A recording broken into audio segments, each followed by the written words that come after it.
A man. A trick.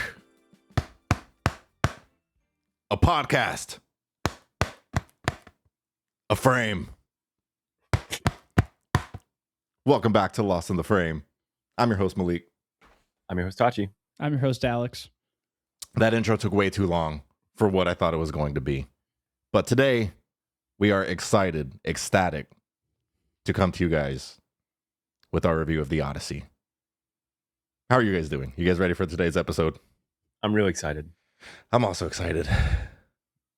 Alex, how you feeling? I'm also excited. All right. Let's not dilly-dally. Do we have a rapid review this week? Do you guys have one? I do have one. Okay. If you're new here, we like to open up our episodes with a rapid review talking about something we've recently watched, followed by some movie news, and then we get into the movie. So, Alex, would you like to kick us off with your rapid review today? I would like to kick us off my rapid review today, and I watched 2024 or 2025 for our U.S. release people. Cloud, directed by Kiyoshi Kurosawa. Oh, of yeah. Cure fame, of Pulse fame, and he's got a new movie called Prisoner and the Samurai coming out this year. I didn't really know anything about Cloud other than that it was a Kiyoshi Kurosawa movie, and I didn't know what it was about. I didn't know really anything about it other than I wanted to watch it, and so I watched it, and it was absolutely fantastic. Oh my goodness.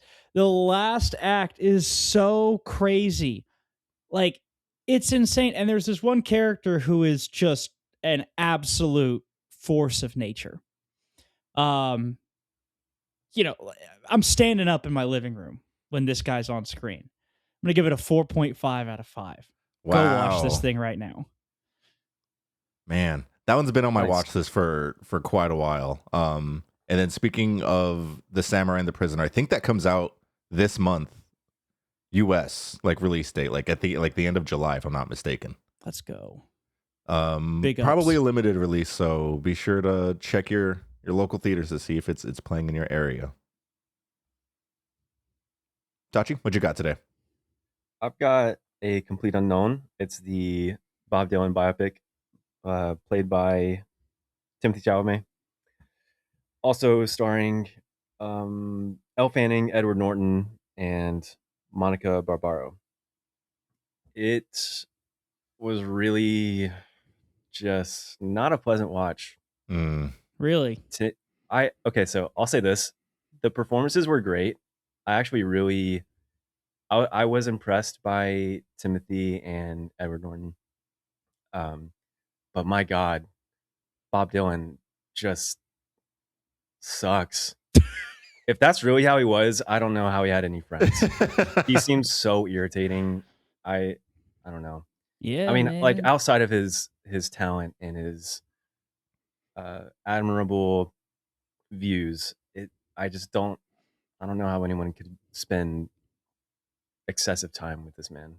Did you not like the movie because of him as a character, or was there anything actually wrong plot-wise? Or I mean, it looked fine. It was really dark for some reason. Mm-hmm. I don't know what was going on with the color grading or why it was shot like that, but yeah, he was just really unpleasant to watch and listen to. I also thought the movie. What was your rating? I don't know, 3 or 3.5. Okay, you haven't even rated it yet. No. Yeah, I also gave it a 3. I thought it was very. I was just all right at the end of it. It really didn't feel like anything special. It just felt like another standard biopic, which I didn't really expect because Timothy had a real big marketing push and was doing this whole thing for Complete Unknown. I thought he killed that, and it was still a 3 out of 5, which tells you everything you need to know about that movie. I thought it was fantastic. Yeah. Agreed. Honestly, one of his better acting jobs, and I'm not saying that as a disservice to any other performance. I think it was just that good of a performance in just an otherwise extremely forgettable movie. Yeah, I mean, to first of all carry on that accent for an entire film is pretty impressive. I thought he had the mannerisms and all that down really well. I mean, it takes talent to completely redo your whole voice like that. He doesn't sound like Timmy. He just sounds like Bob Dylan. Mm. It's funny you bring up biopics. There is so I'm a Criterion Channel subscriber because I have issues. And for August, they're releasing a collection on the service called Biopics That Rock. Or no, maybe it's rock biopics that don't suck. And so I'm really interested to see what they put in there. I know like Amadeus is in there, which has been on my watch list for forever. And then Control, the movie about Ian Curtis and Joy Division, which is probably my favorite music biopic. So I'm interested to see what else they put in there. Wow, over Michael. That's surprising. Anything over Michael. I just added Amadeus to my watch list like a few days ago. Was it because of the GIF? No, I heard another podcast talking about it, and I actually had not heard of Amadeus, or I had, but it was just it was not on my watch list, and I was like, this seems like something I absolutely need to see, like soon. I've heard only good things about it. It's just such a long movie that you kind of got to carve out some time to sit down and do the thing. Oh, it was an episode of The Big Picture. They were doing an epic movie draft where they were like drafting like epic movies, like long movies, like whatever the criteria was. And Amadeus. Why didn't we was steal that? And they thought we should do something like that. I think that'd be fun. Lawrence of Arabia. If it doesn't go 1-1, yeah, I'm committing seppuku on camera, and we're on camera now. You guys can see us, so I'll do it. I know you will. I'm worried for you. My rapid review is a TV show that I've been watching. Silo, the newest season 3 came out. This is an Apple TV original show starring Rebecca Ferguson. Season 1 is like excellent TV, like mysterious sci-fi, like people living under a bunker, just a lot of like mystery and intrigue surrounding like why they're there, how they function as a society. It's a really cool concept. Season 2, still pretty good. Definitely has some like pacing issues. But I wanted to bring up season 3 because this shit is absolute trash right now. Oh, we're three episodes in, and they're using a specific plot device that I cannot stand. And it seems most people are just like, what is happening here? Like, did we get new writers? Is there a new writers room? Like, what's happening? It's they massacred my boy. Things could change, and I wanted to bring it up. So hopefully in a future episode, I can be like, hey guys, it turned around. We're back. We're good. But 3 episodes in so far, I'm not having a good time with it. Yeah. And it was a really good show. I've recommended it to so many people. But you know what shows season 3 is excellent? Go ahead and tell me. Jujutsu Kaisen. That's true. Shorter episodes. I love the first 2 seasons. I imagine. I'm not even gonna promise that I'm gonna watch it. You know I will. Or I won't. I don't know. Like you haven't watched Chainsaw Man. You just watched Chainsaw Man. Did you finish? I did finish. I need to do the movie, but I finished the show. And I still did it. I did the thing. I said I was going to do it, and I did it because I'm that kind of guy. If you could rate the first season, what would you rate it? Ooh, like 8 out of 10. I really liked it. Okay, nice. Yeah, I'm glad. All right, let's get into some movie news, and then we can talk about The Odyssey. Kicking it off, Moana live action failure. Let's go. I'm stoked. Me too. We're back. I hope they stop making this. I hope they stop making these movies. Moana had a budget of $250 million, and as of today, worldwide, it has only made $115 million. Oh yes, it grossed $63 million domestically.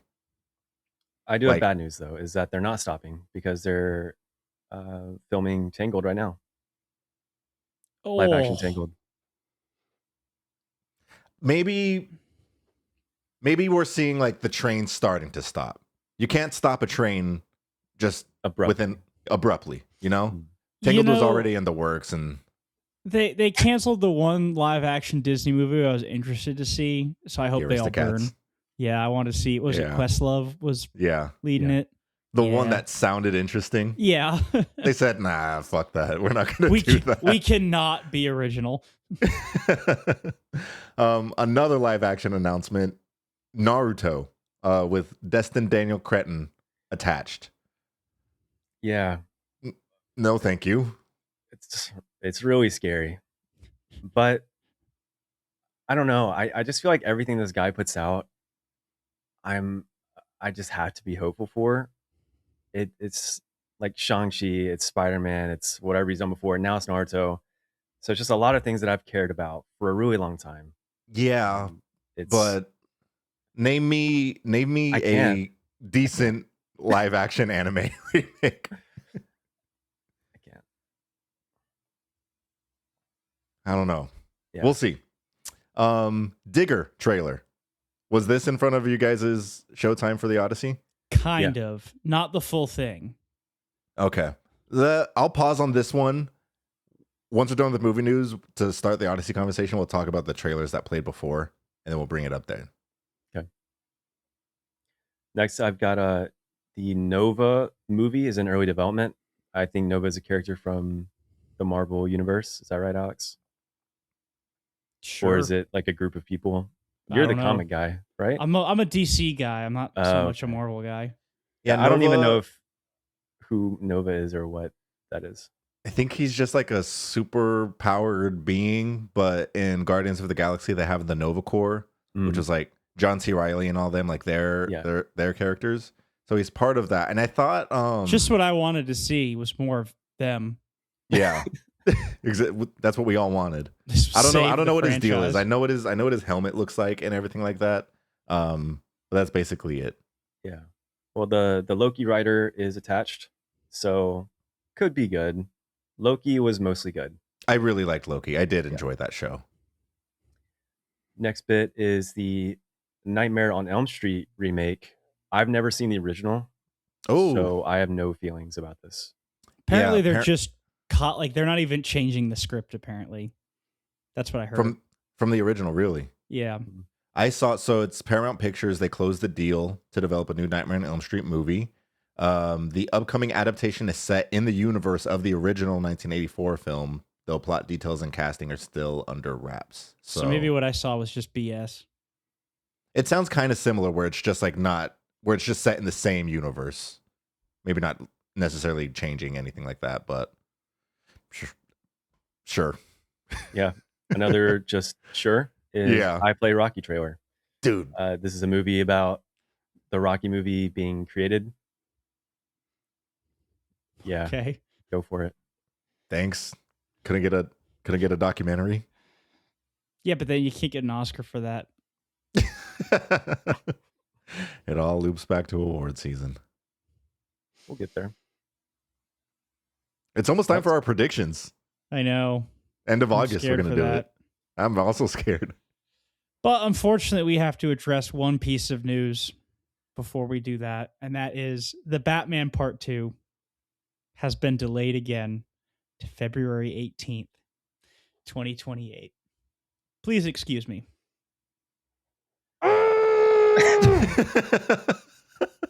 All right. Thank you. Apparently this is J.J. Abrams' fault. Yep. Because some slop he's making took priority for that like October release date, I think. Gracie Abrams' new album just dropped, and I saw the rating on Pitchfork, and they gave it a 1.4 out of 10. Good. J.J. Abrams made one good movie. It was Super 8. I feel like he's made a couple good ones, no? That's the only one I can pull off the top of my head. Let me see. Force Awakens, which no, I'm not going to count that. Okay. Mission Impossible 3. Okay, that was actually pretty heat. Okay, he hasn't made a good movie since 2015. I'll put it that way. Okay, wait, let me see. He hasn't made a good movie since the Obama administration. We'll put it that way. Wow, I don't think I've ever really looked at his filmography as a director. We hear his name so much, and maybe it's just more as a producer. But yeah, he doesn't have a lot directing wise. It's the Star Trek remake, Super 8, Mission Impossible 3, and then The Force Awakens and The Rise of Skywalker. So I'm going to say he has 2 good movies, Mission Impossible 3 and Super 8. Well, Yeah, we that know works. the third one isn't going to be added because the plot of whatever that slop thing is, I don't even want to bring it up. It's just it looks terrible.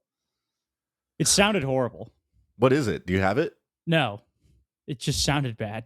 We don't support J.J. Abrams. No, not on this pod. Not anymore. But we did get a first look, a screen test of Robert Pattinson in the Batman Part 2. Yeah, and it it's looks snowing. insane. Oh my God. It looks so good. Beautiful. The ears Yes. are a little longer. The way the eyes are lit. The snow falling in the background. He just turned around and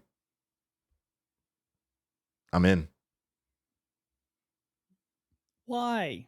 This movie is taking way too long. I did see a Twitter rumor, and take it for a grain of salt because I haven't seen this corroborated everywhere. But some people think the delay in production might be because they're going to shoot 2 and 3 back to back. Which, please, I don't want to have kids when the third one comes out because that's the timeline we're taking. So, I mean, that would be awesome if that's what they were doing, but I really think we're all just trying to cope. I think I would agree. That feels like cope, which is understandable. We got an entire Dune trilogy in between these movies. Come on. Yeah. Yeah. But Pretty we'll be bad. there day one. We'll be there day one regardless. Right. In our old age. All right. Bit of news too. La La Land 10th anniversary hitting theaters. Y'all gonna go? Maybe. Maybe. Yeah. I might. I saw Not- it in theaters one of originally, my so I did too. Oh, actually, I haven't seen it in theaters, so maybe I should. Yeah, I think it's in that's my Letterboxd top 4, so I owe it to myself. you do. I saw it in theaters and I just bought it on Blu-ray, so if I'm going to watch it again, I'll probably just throw it on at home. Mm-hmm. I got it for $4 unopened at Barnes & Noble. It was on sale. Wow. Just unbelievable. What a deal. Support your local Barnes & Noble people. Which is crazy, but it's better than Amazon. And last bit of news before we hop into the movie, a G.I. Joe remake written and directed by Danny McBride is in production. Danny Beginning of the McBride, sentence. for those who don't know, is he was Righteous Gemstones, Vice Principals. He's been around a long time. You A lot of probably know. comedies. Yeah, Mhm. a lot of comedies. So I'm interested to see what he does with this one. Apparently, he's a huge fan of the franchise. Makes sense. I love him in Hot Rod. In the beginning of the movie when they bust through the RV after sliding down the hill. And the guy comes out, he's like, "What the fuck?" And Danny McBride is immediately at like a 15. He's just like, "I've been drinking Mountain Dew all goddamn day." And he starts throwing the trash can at the guy. I'm also interested to see what he does with this. I'm in. All right. The moment we've all been waiting for. Let's get into the Odyssey. I'm scared. I don't want Before to. we do Episode our over. before we do our Letterboxd Love Like Loathe, I want to ask, what trailers did you guys have before this? Did you get a Dune trailer? Yes, but it was one we saw it, already Tachi. saw. Oh, okay. I did not get any Dune trailer, so Boo. I'm still fresh. What else did you guys get? So we had the Digger trailer. You guys said you it only was had part of very one. short snippet. Yeah, Like, teaser. yeah. Ah, And then we had the Dog Stars. yeah, new Ridley Scott movie. Mhm. Yeah. Jacob Um, Lordy and Margaret Qualley. Yeah, I love Ridley Scott, obviously. This movie looks like I've seen it before, though. I will watch it because maybe there's something hidden in the marketing. Because I'm like, this looks very like straight to the book. I don't know what's special about this movie. It's just an apocalypse survive movie, but I'll watch it. Yeah, I like anything Josh Brolin is in, pretty much. So Josh Probably give Brolin it a is shot. also in it. Yeah, for sure. I had the full Digger trailer, and I'm interested. Cam said no. Oh, I'm And in. I've heard a lot of people say no, but I'm like, I think I'm in. I'm in. Yeah, I'm in. I think it's off-putting for a reason. for sure. It seems very intentional that the vibes are like so weird. Very weird vibes with it, but Tom Cruise in a fat suit. I'm sold. I'm in. Last time we Um, did that, we were gifted greatness. with Les His Grossman. fat nans. Yeah. I also had the new Meet the Parents, Meet the Fockers sequel with Ariana Grande. Ew. Yeah. Did you guys know about this? No. Maybe. Yeah. Yeah. Well, So I mean, how'd it I look? knew it existed. I didn't know Ariana Grande was in it. yeah, it's Ben Stiller, Robert De Niro, Ariana Grande. That's it. Yeah. De Niro Cool. still cashing checks, I guess. Yeah. What else did I have? I had something similar. Oh, the new Brad Pitt dog movie. Another dog movie. I'm drawing a What? blank on the name, but it's Brad Pitt surviving in the wilderness with his dog. Sounds familiar. And it Where looks it's like like- a tearjerker. Like he's in like Alaska or something, like a plane Yeah. crash or something like that. Yeah. Yeah, something happened, and then Yeah. there's also like wolves involved and flashbacks to him with the dog training him as a puppy. So I was like, oh Oh, man, that movie's gonna get me. Yeah. We had a lot of ads in ours, like straight commercials. A lot of Kind of yeah, awful. yeah. AMC also does ads in between actual trailers, and I'm like, That's Ew, brutal. Gross. That's disgusting. yeah. But I mean, I guess they got to make their money somehow. What else did you guys have? I think that was it. We That just might had have been the it. three. It was pretty brief. Yeah. It was brief. It was definitely more commercials than trailers. Okay. I'm jealous of those who got the Dune prologue before the Odyssey. It's like a 4-minute prologue of an opening war, and it's been compared to Saving Private Ryan. Wow. Jesus. And it's out there. Yeah, That's it's a out really, there. It's out there really in the bold world. thing to say. Yeah, I've seen that from multiple people. But it's playing that plays before IMAX 70 millimeter showings of the Odyssey. And Wow, that's so it. all 4 people who saw it in that format can see it. Only 4 theaters. Okay, We ready? I'll read the synopsis of the Odyssey, cast and crew, and then we'll do our letterbox Love Like Loathe. All ready? Yep. All right. The Odyssey, Christopher Nolan's newest movie. Synopsis reads this. The Odyssey is a mythic action epic that adapts Homer's foundational saga. Thank you. This is starring Matt Damon, Tom Holland, Anne Hathaway, Robert Pattinson, and more. Tachi has our 5-star. I have a 3-star. And then Alex reads the 1-star today. Let's do it. Yes. My 5-star comes in from, I don't know if that's a capital I or lowercase L. I'm going to go with L. LG3. 5 stars. Nolan hit a homer run. That's good. It tickled me. It's right there. That is good. I'm sad I didn't think of it. Today's 3-star comes in from Justin Declue. Yeah, this one did not work for me. I usually enjoy Christopher Nolan films quite a bit, and I thought I knew what I was in for, but I didn't expect this one to be so straightforward and glum, like checking off all of the story's beats with the sour expression. Only Robert Pattinson and Samantha Morton got the memo that you're allowed to have fun. I'm glad people are enjoying it. I have our 1-star. And before I read our 1-star, I want to shout out 2 reviews. One of them, which is 110 errors with it, I think based on the original text. This guy's really angry. Doesn't The know what an second adaptation means. one, the second one, I just I don't really know how to wrap my head around it. It's really long, and I'll send it to you guys after, but yeah. I thought it was going one way, and then it was going another way, and yeah. But our 1-star review comes from Milena. Takes a lot of skill to turn one of the most beautiful, captivating, and interesting stories into this. Why is a story about Greek gods, love for home, and longing for it, sirens and all that, so devoid of whimsy and emotion? My Pinterest boards could tell the story of Odysseus' journey home better than this movie. And that's my opinion, ignoring, of course, the fact that I recognize every single face in the movie, which made the experience even worse. All right. Yeah. Let's talk about it. Excitement levels coming into this. I'll start. Obviously through the roof. Sky Obviously. high. Like, there's absolutely no way to avoid any marketing for this, to like not have any expectations, to like not believe the hype.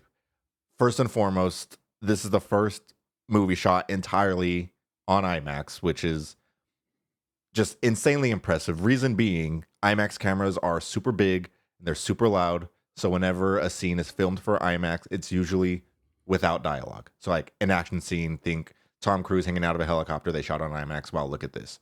Cameras are way too loud. So they invented a blimp system to go over the camera to shut it up, to be able to audibly get the dialogue. This was the first movie where they invented that, filmed entirely for IMAX. I hear that, I'm like, fuck, man. Sick as hell. Also, Nolan. He's a good guy. He's like earned his hype. Yeah. Yes, we like the Nolan. He is deservedly deserved the hype. I assume the same. I'll throw it to you guys, but how hype were you for this? Extremely. Yeah, same sentiment. I mean, I guess I kept referring to it as like potentially the movie of the year or like the event of the summer. So Yeah. I've been really looking forward to this. I mean, the last one was Oppenheimer, and paired with Barbie, we had the most we're back at the movies we ever had. Tom Cruise and Christopher Nolan, Greta Gerwig saved theaters, I feel, over those first few years after 2023. COVID. Yes. And I loved Oppenheimer. It was my favorite movie that year. We'll talk about our Christopher Nolan rankings. But all that to say, yeah, sufficiently was hyped for this. Before we get into the nitty-gritty, just quick gut reaction out of the theater. What did you guys think of this?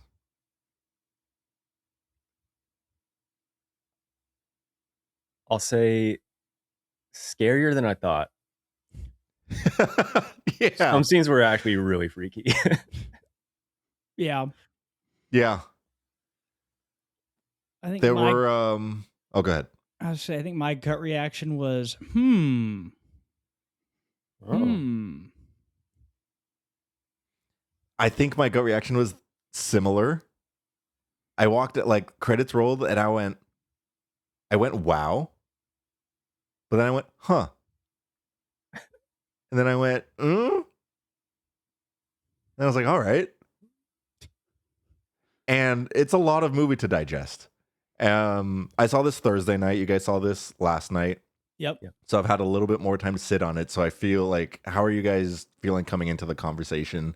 Do you feel it's properly digested? This is a 3-hour massive epic movie. I'm ready to talk about it, and also I come with 2 books of context considering I read the Iliad and the Odyssey before this. I actually finished the Odyssey yesterday morning, about a couple hours before we went to the theater, so I'm ready for the discourse. Nice. Tachi, how far did you get for the Odyssey? I know you also made a trek to read it. I'm the only one on the podcast who didn't even open the book, sitting on the shelf over there. I got about halfway through and then life just got really busy. So Yeah. I kind of spark noted the second half. Mhm. So I knew a little bit, but I had not ever heard about what the Odyssey was. I don't know why I didn't learn about it in high school. That's crazy. I guess my teacher just didn't have that in the assigned book list, but That's nuts. I had no Yeah. context. My brother, too, he said he never read the Odyssey in high school. So I have read the Odyssey, but in high school, which was, I'm not letting you guys know how long ago that was.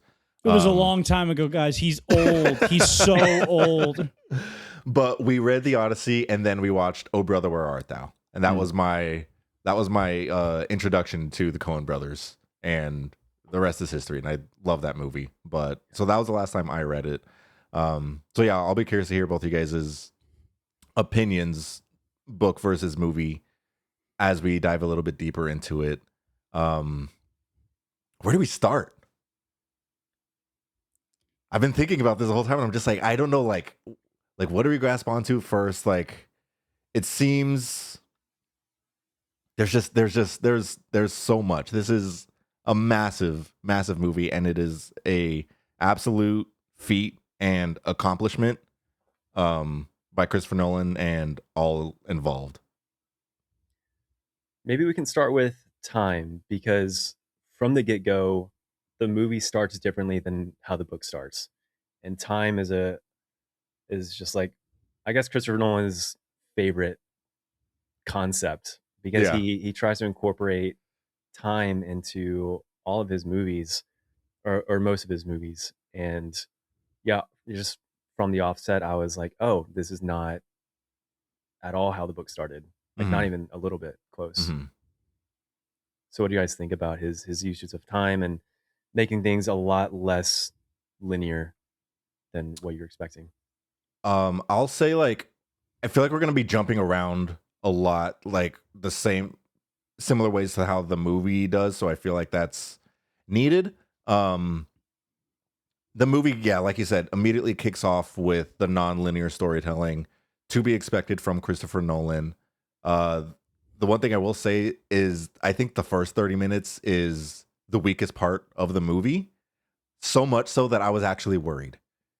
Um, I am not a fan of the opening 30 minutes of this movie. It feels very choppy. Like, I think it's the weakest part of the book as well. Like it opens and you're like, why are we talking about this? It Yeah. drags. Especially if you haven't read it in a while and you open it thinking you're going to get just monsters and Trojan horses, and it's like Telemachus is sad and yeah, he wants his dad to come home, and I don't even think we see Odysseus for any like long period of time until Telemachus sails to go visit Nestor, in Sparta. who is completely like Nestor is completely cut out of the book. He visits Nestor first, who then tells him to go to Menelaus in Sparta.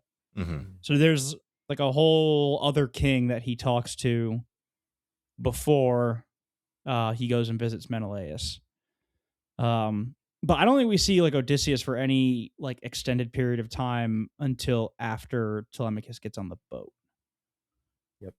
But the opening of the book is pretty not choppy, but it kind of catches you flat-footed because you're expecting something else entirely. I wouldn't say I was expecting like immediately to get like into the monsters or anything. Like it mainly has to do with the actual editing, and it was just a lot of quick cuts, and we're kind of immediately leaning on Tom Holland, which we can get into his performance a little bit more. But I think that's also part of the reason in the beginning where I'm like I just wasn't really feeling it those first 30 minutes. Where were you guys at? Before Tom, I do want to bring up the Travis Scott thing. Oh, okay. So right as the movie opens. Yeah. He is one of the casting decisions that I was most skeptical about. We can get into the others later, but I was like, why include him? Why him specifically? And for what purpose? But it was really cool to me. I really loved it. I liked it. And I don't I know liked whether it to too. credit him or Ludwig more, but I really liked his performance.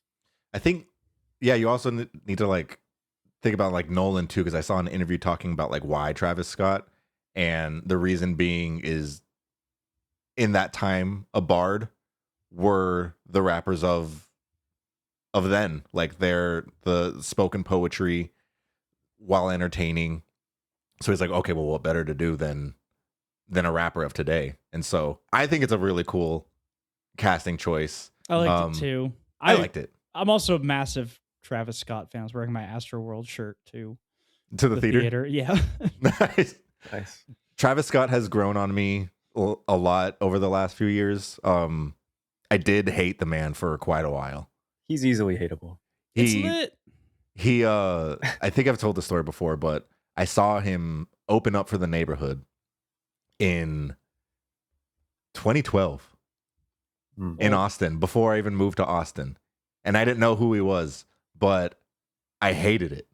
I hated the performance. I hated the people that were around us that were there for Travis Scott. And for the longest time, I didn't remember that it was Travis Scott that I watched open up for The Neighborhood, but that kind of informed my relationship with him for a while. And then I got over it and I was like, I actually do like his music, so I'm a fan. Was this before Rodeo? Yes. Wow. Yeah. It was crazy. But yeah, oh, sorry, going back to Tom. He grew on me throughout the movie. Same. I don't know if it's like just the character journey itself or the writing, or I don't know what it was, but yeah, it was not great to just watch a little whiny boy for the opening. He did, yeah. All seeing his praises, he definitely did grow on me as the movie went on. Like I said already, opening it with him, I was really scared for Tom Holland in this movie because outside of Spider-Man, he hasn't been in anything where I'm like, oh, he was good in this. Right. Like he feels very, and then watching him in interviews and everything, he feels very new and he feels like very green to this whole experience. Like this feels like the first movie he's been a part of. And like the way he talks about it, I know that's how he feels. Like the fact that he called Spider-Man producers and was like, why are we doing this? Like, why are we making this movie? Like, I'm on a Nolan set right now, and this is how he's doing it. This is how we need to do it. But he did grow on me. Incredible. Yeah. One of the Alex, all-time movie moves in probably this decade. I agree. How did you feel about Tom Holland's performance, Alex? I'm seeing a lot of hate for him online. I saw a lot of hate for the performance leaving the theater.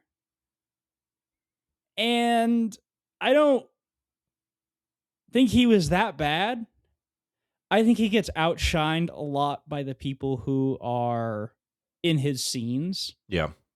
And I think his character also was neutered a little bit to where he was just whiny and kind of getting bullied around. I was really disappointed to see that a lot of the dialogue with Athena was cut and his interactions with Athena disguised as like mentor. And they hinted at it that maybe it was Athena in disguise. But yeah, a lot of it in the book is in those first couple chapters is very obvious. And I think it helps develop Telemachus as a character in the poem. But I was also a little nervous for him because outside, and I'm the only one on this pod who liked the devil all the time. But even then, he wasn't like super enthralling in that one. I liked it for other reasons. So I was very curious to see how I walked out of theater, and I thought he did fine. I just think that he wasn't top 5 in the movie, and we'll talk about this a little bit more.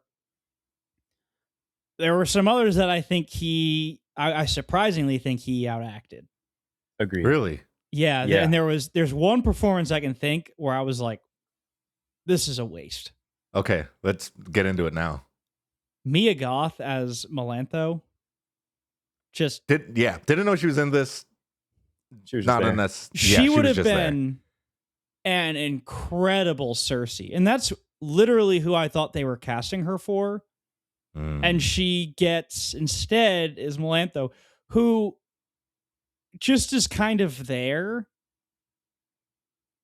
And we don't even really see what happens to her when in the poem they do something after the whole suitors bit where it's like, oh, Melantho got her comeuppance. But no, in this, she's just like, oh, like go hide under the table. And that's literally it. That's all you see of her. Yeah. But she doesn't do anything. And I think Mia Goth is a very good actress. Yep. I've liked her in everything I've seen her in, even if I didn't love the movie. Like, I thought she was crazy good in Infinity Pool, even though I didn't particularly love Infinity Pool. So I was like, what was she doing here? Was this directing? Was this just the script? I mean, it just seemed like she was there to have like a face in that role when it could have gone to anybody. I agree. I don't know if I would have wanted to see her as Cersei just because I really like Samantha Morton's take on the character. I think Mia Goth is a little too obvious, like though good, would have been like great in that role. I think a little too obvious. Like I would have seen her as Cersei and be like, oh yeah. But Samantha Morton, I was like, she looks so familiar. And she's the in Minority Report, I don't know if you guys have seen, but she's the like the twin, like the Oracle, but obviously a lot younger. And I was like, that's who she is. So I really like Samantha Morton for Cersei, but to get back to Mia Goth, I agree. I think role could have gone to anyone, and just it's something that's just quite literally just shoved to the side and given a couple lines of dialogue to show us that Antinius is like plotting on the side, which could have been shown a number of ways. But a tragic waste of Mia Goth as an actress because I do really enjoy her as an actor. Was that your one that you hinted at earlier, Tachi? Was the Mia Goth No, character? I actually kind of forgot about her, Okay, like I want. entirely. Okay, I want to hear yours.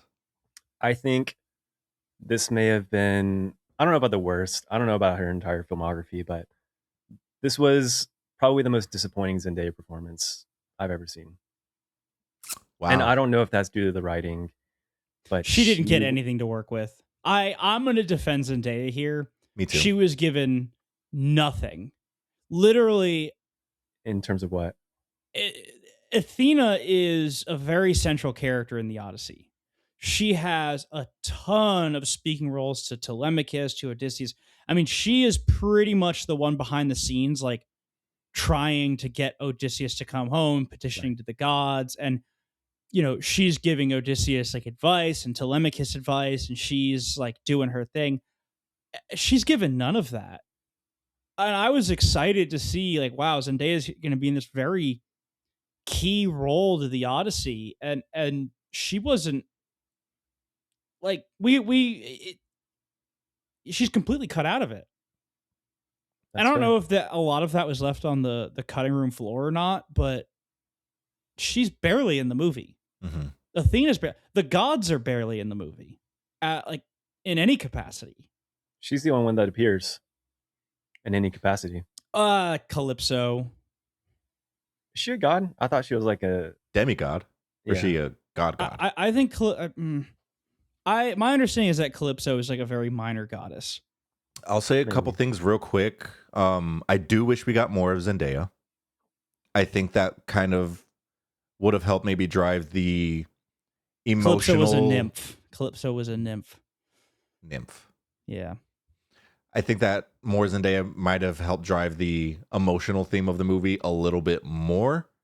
I do think it hits, specifically a scene at the end with Zendaya that I think wraps it all up really nicely, which is why I'll also defend her performance, if not just for that scene, though I do wish we had more of her. On your point of that there's the lack of gods in the movie, Alex, I think works actually and is very intentional. And I think actually something that I appreciated coming out of this movie was the whispers of the gods and not really seeing them. Let me see if there's a performance I didn't like. I feel like we do have to get just things that maybe we're nitpicky about out of the way before. I got another one if you want more time. You got another one? Yeah. Go ahead. This is going to be pretty harsh. But okay. Charlize Theron is probably in like 40 or 50 movies. And based on what I've seen, she's turned in maybe 3 good performances. Dang. And cooked her ass. And honestly, I don't think she's deserving of these roles that she's been in. That was the most boring thing I've ever seen. Her relationship with Odysseus is just like non-existent. She's like a wall. She's so boring, and I don't want her on my screen anymore. I've never been impressed outside of like Mad Max. I was to say she is cashing in Furiosa for eternity, and I think Anya Taylor-Joy did as good of a job, if not maybe slightly better than her at the character. I loved Furiosa. Spicy. I loved that movie. I thought that was a great entry into the Mad Max universe. Me too. And I loved Anya Taylor-Joy. I think Anya Taylor-Joy is a fantastic actress. Same. Top 10, I think, for right now. Like this gen actresses, easily top I'd agree 10. with you. Oh, easily. I'm gonna agree with you, Tachi. Charlize Theron was so boring that I forgot that I thought she was boring. It's because you had the lotus flower. Yeah, I had the lotus. She just, I don't know. Like, this is the woman that kept you captive for 7 years. Are you kidding me? There's no way. I will also agree with you. Walking out of the movie, this was one of the nitpicks that Cam and I both had. That relationship is just not believable At all. whatsoever. to jump back a little bit into the time narrative, while I think it does work in this movie, there's a lot of points where I feel it also hurts it because I don't have a good grasp on how long things have been going on. Right. And that could also be, and I mainly say that for Odysseus being trapped on this island with Charlize Theron's character Calypso. I don't know. It doesn't feel like it's been that long. And I don't believe the relationship. And she says, "I love you." And then I was like, "Do you?" Like there was no emotion behind her performance. Odysseus, like Matt Damon is doing all the heavy lifting in those scenes and trying to remember. And he's just talking to a wall, it feels. In the poem, Calypso's kind of toxic. She won't let Odysseus leave. She has to be ordered by the gods to do so. Like Hermes comes and visits her and is like, "Big man's telling you got to let him go. Like, you got to let him." She's like, "Fine." Like, and then begrudgingly like lets him go. And there was none of that. Yeah, like she's supposed to be crazy about him. And it's just like, there's nothing. Yeah. Nothing at all. It seems like there's an issue in this movie with like more on the emotional side and these characters that are supposed to be written to get us to feel closer to Odysseus. So Athena and Calypso. And they're a little lacking, I will say. Yeah, I can give Zendaya more the benefit of the doubt here. Like, it could just solely be a writing problem, but I've just seen so much evidence of Charlize Theron just not being a positive addition to a movie that I'm fully on the side of her just being bad, just straight up bad. It's not interesting. an actress you like. It's interesting having this convo, like knowing that Nolan has been accused many times of not being able to write female characters. Yeah. Oh, is that a thing? It is a thing. And leaving that theater, I thought he can, because I thought Penelope was very well done. She was a little different than in the poem, but Penelope was still, I thought, fairly well written, very well acted. Anne Hathaway crushes it. She did a great job. But then on the flip side, I'm like, he also didn't give anything to the other female actresses in the role, right? He had Athena. I mean, just nothing. That bugged me, I think, a lot. I was very excited to see how they adapted Athena and her like shape shifting and her disguises into the movie. And so I was very disappointed to see them not include that at all. And it doesn't help, Zendaya's case, and it doesn't help the argument that he can't write, a woman if one of the most famous women of all time is relegated to 3 scenes where she mutters something prophetic and then disappears. I think it's more than that, though. If we can go to the end, and we see Odysseus retelling the night of Troy, and we see Athena, quote unquote Athena, and it's up for interpretation whether you think what he saw of the woman being about to be beheaded by his men was Athena, or maybe just like the guilt her face projected onto. Yeah. That scene is the one I was hinting at earlier. In it all came together for the Athena character for me there, and that was like nothing short of Zendaya's performance. Just the fear in her eyes as like the sword is coming down, cut to back at the temple of Odysseus with his hand out holding Athena's hand, and then she's gone, and it just feels like that weight has been lifted. Like, that's one of my standout scenes of the movie, and I think maybe on a rewatch, knowing that context throughout may help inform that performance just a little bit better. But I do wish we had more of Athena, because I think it would have made even more sense. It hit even better if we had more of her prior. You want to get spicy? I do. Detested that scene. Whoa. Wait. Specify. For that scene to work, there is thousands of years of context and poetry and literature that has to be like ignored, right? So it's a very good scene. It's very well done. It's very well acted, but there's so many assumptions about like the source material that you have to just be like, okay, like that's just not a thing. And it bugged me a lot, right? And here's why. The Iliad is, the story, it's a very narrow scope of the Trojan War, right? Very, very narrow. Starts with a conflict between Achilles and Agamemnon on the shores of Troy and ends with the death of Hector and his body being turned over after Achilles kills him. We don't see the Trojan horse. We don't see the fall of Troy. We don't see the end or the beginning of the war. We're simply given this one scope of one battle within the context of the greater war. Fun fact: the Trojan horse that we actually know and love comes from a Roman poet, Virgil, in his Aeneid, his epic poem, which I think was written around the time of Augustus. But that's where the traditional like Roman or Trojan horse story comes from. That one's about the story of Aeneas who flees Troy and then it goes on to help found Rome. So I haven't read that one. I really want to, but in the Iliad, Athena and Hera specifically, and Poseidon, but Athena and Hera hate the Trojans so much. Hate them. They basically the entire time are like, we cannot kill enough Trojans. We need the Greeks to kill more Trojans. Zeus orders them to stop helping the Greeks kill Trojans.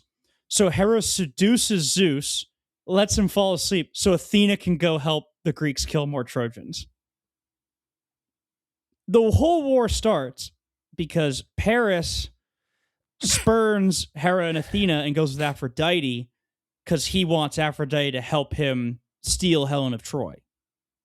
That's how the whole thing starts, right? Mm-hmm. So Athena cannot stand Troy at all. Apollo is the one who loves the Trojans and helps Hector. Ares is there and he's just there for the war. I mean, the guy's just there for the love of the game, right? But Apollo is the big Trojan god. In the Odyssey, right?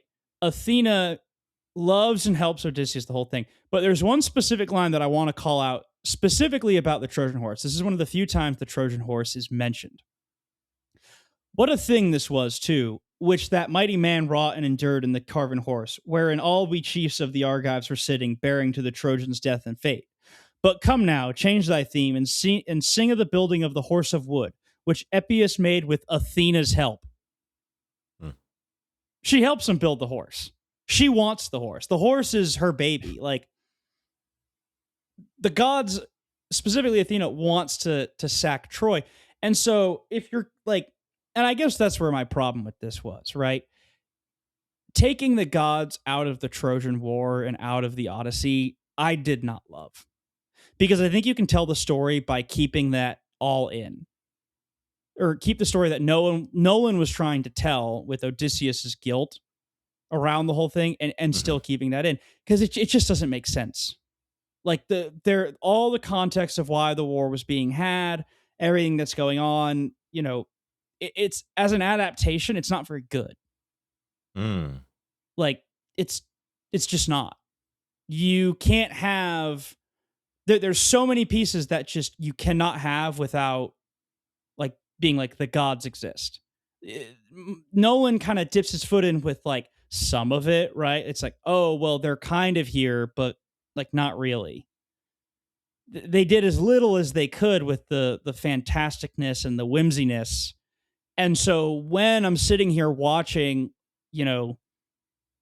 Odysseus be like, we disgraced Athena, it's like, no, she was ecstatic. She loved this. If you had done Apollo, then yeah, sure, right? But not Athena. Like,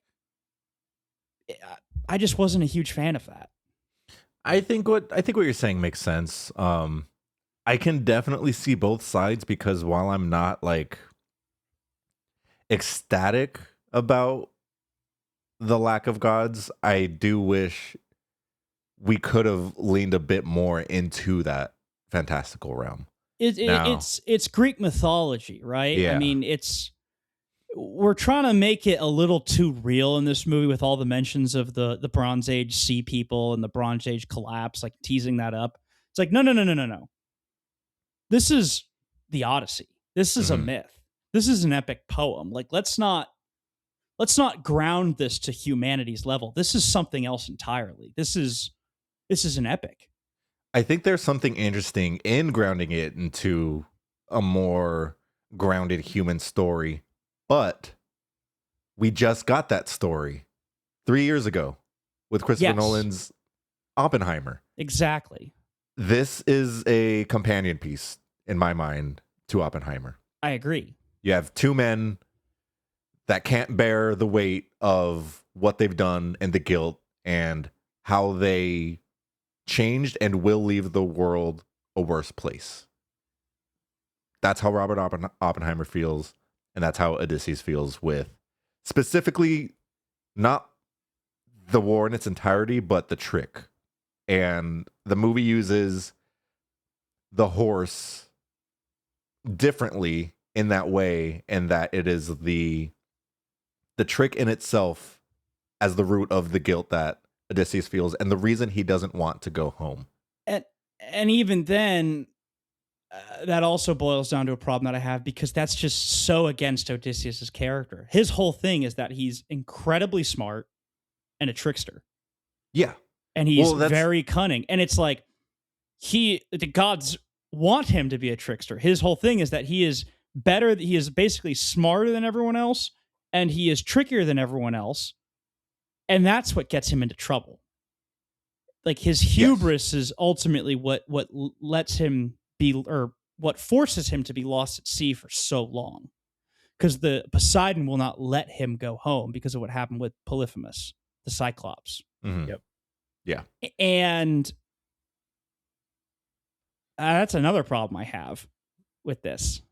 So it sounds like you just have an overall issue with just the overall like adaptation. So you're not a fan of the way Nolan's adapted the Odyssey, because I think it's interesting the way he adapted it, and I think it's interesting as well. But I don't think you can have this story and ground it in reality. Like, it just it ends up lacking something, because its whole setup is that this is fantastical. This is mythology. It's supposed to be grand. It's supposed to be epic. And I think you can tell the Odysseus guilt narrative and not lose that. But they tried to force it a little too much, right? By bringing in like the Bronze Age collapse, where you're the sea people, like, I come like on, that, bro. I was like, oh, okay, wow, I didn't like that. Part of what makes the sea people so great is that it's a mystery. No one knows who they are. I mean, I don't know anything about the sea people. Yeah. So the sea people, here we go. The sea people were, and this is a very high level, because this is a whole other can of worms to open up. There are multiple references in Mediterranean Bronze Age history to these sea people who came and raided and sacked Bronze Age civilizations, which led to the downturn and collapse of those civilizations. There is no historical consensus on who these people actually were. And it's fascinating. It's one of history's biggest mysteries. Like, so who were these raiders of the sea who came in and sacked everything? Just for the love of the game. It's yeah, I mean, but that's just the way things were then. And so it's a little bit hubris, I think, to identify those people, especially in an epic mythology. It takes the whimsy out of that. I'm gonna throw it to you real quick, Tachi, but I just wanted to shout out this tweet. It says, "R.I.P. to everyone killed by the gods for their hubris, but I'm different and better, maybe even better than the gods." That's good. Yeah, where are you at, Tachi? Like, as far as like as this movie, like as an adaptation, like do all of these points work for you or don't work for you? Does it break it?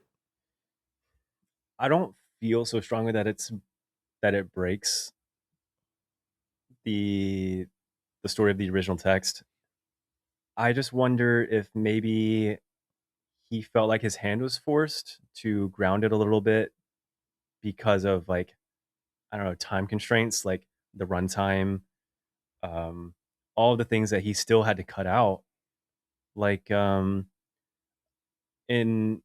the book, like Odysseus, one of his stops that wasn't even in the movie at all.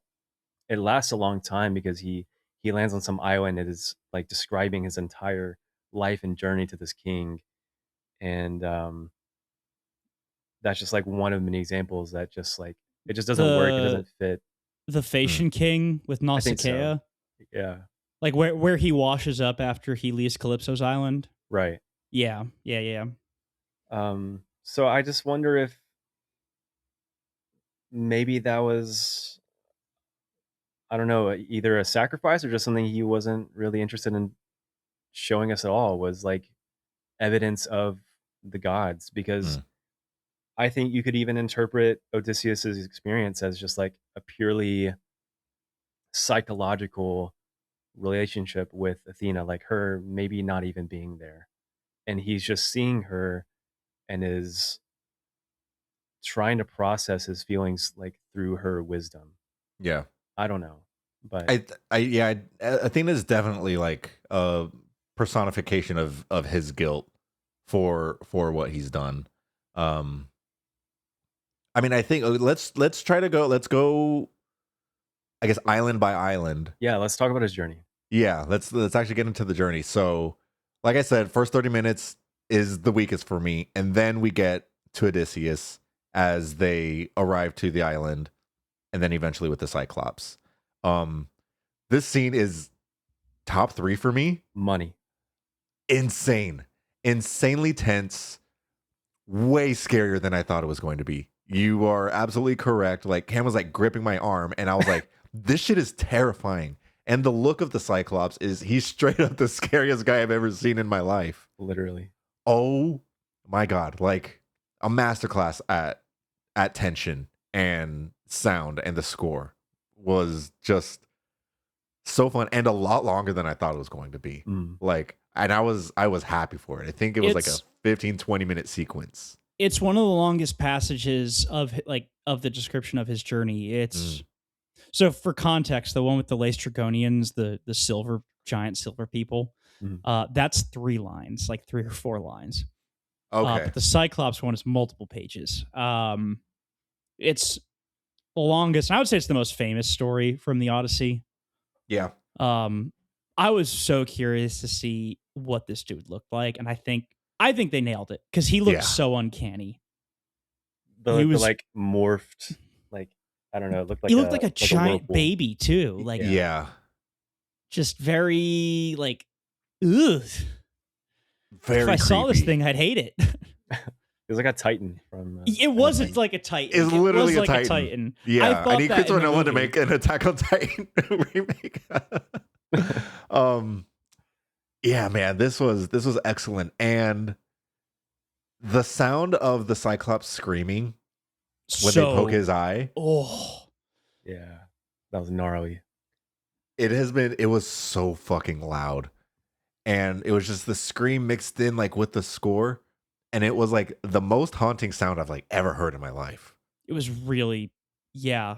The sound design of this movie in general was, I think, a little, for the most part, fantastic, like top notch. There was a couple bits in the beginning where I was like, this is very muddled. I'm having a hard time hearing people. It sorts itself out. It does. But specifically, that scream was one of my favorite things in the whole movie. Same. And Nolan said he wants to direct a horror movie, and he's basically done 2 horror sequences in his last 2 movies with the Cyclops and Colonel Pash. Yeah, that dude's so scary. Colonel Pash is the scariest guy I've ever seen in my life. Great call. Casey Affleck killed his part. Unbelievable. Like, you can't even find it on YouTube. That's the most frustrating part. I saw a lot of discourse about it this week, and so I wanted to go back and watch that scene. It's not even on YouTube. The Colonel Pash scene isn't on YouTube. You have to go and watch the movie to re-see. Only exists in our nightmares. That scary guy. Go ahead. This was another scene though where I was like, "What are you doing, Chris? In what How way? do you not have the nobody conversation? Yeah, that was crazy. Is Where that is them that? talking to the Cyclops? Mhm. The Cyclops talks to them, I heard speaks to them. he does and speak in this, and his voice was real. Ugh. they have a conversation, right? And Odysseus, it's the whole Odysseus tells him, "Oh, my name is nobody."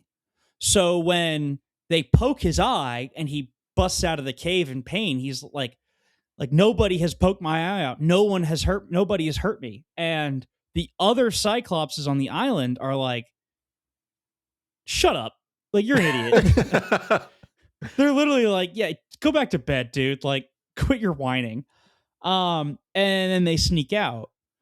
And that's one of the most famous like jokes, tricks, passages in all of written literature. Mm. And where is it? What are we doing here?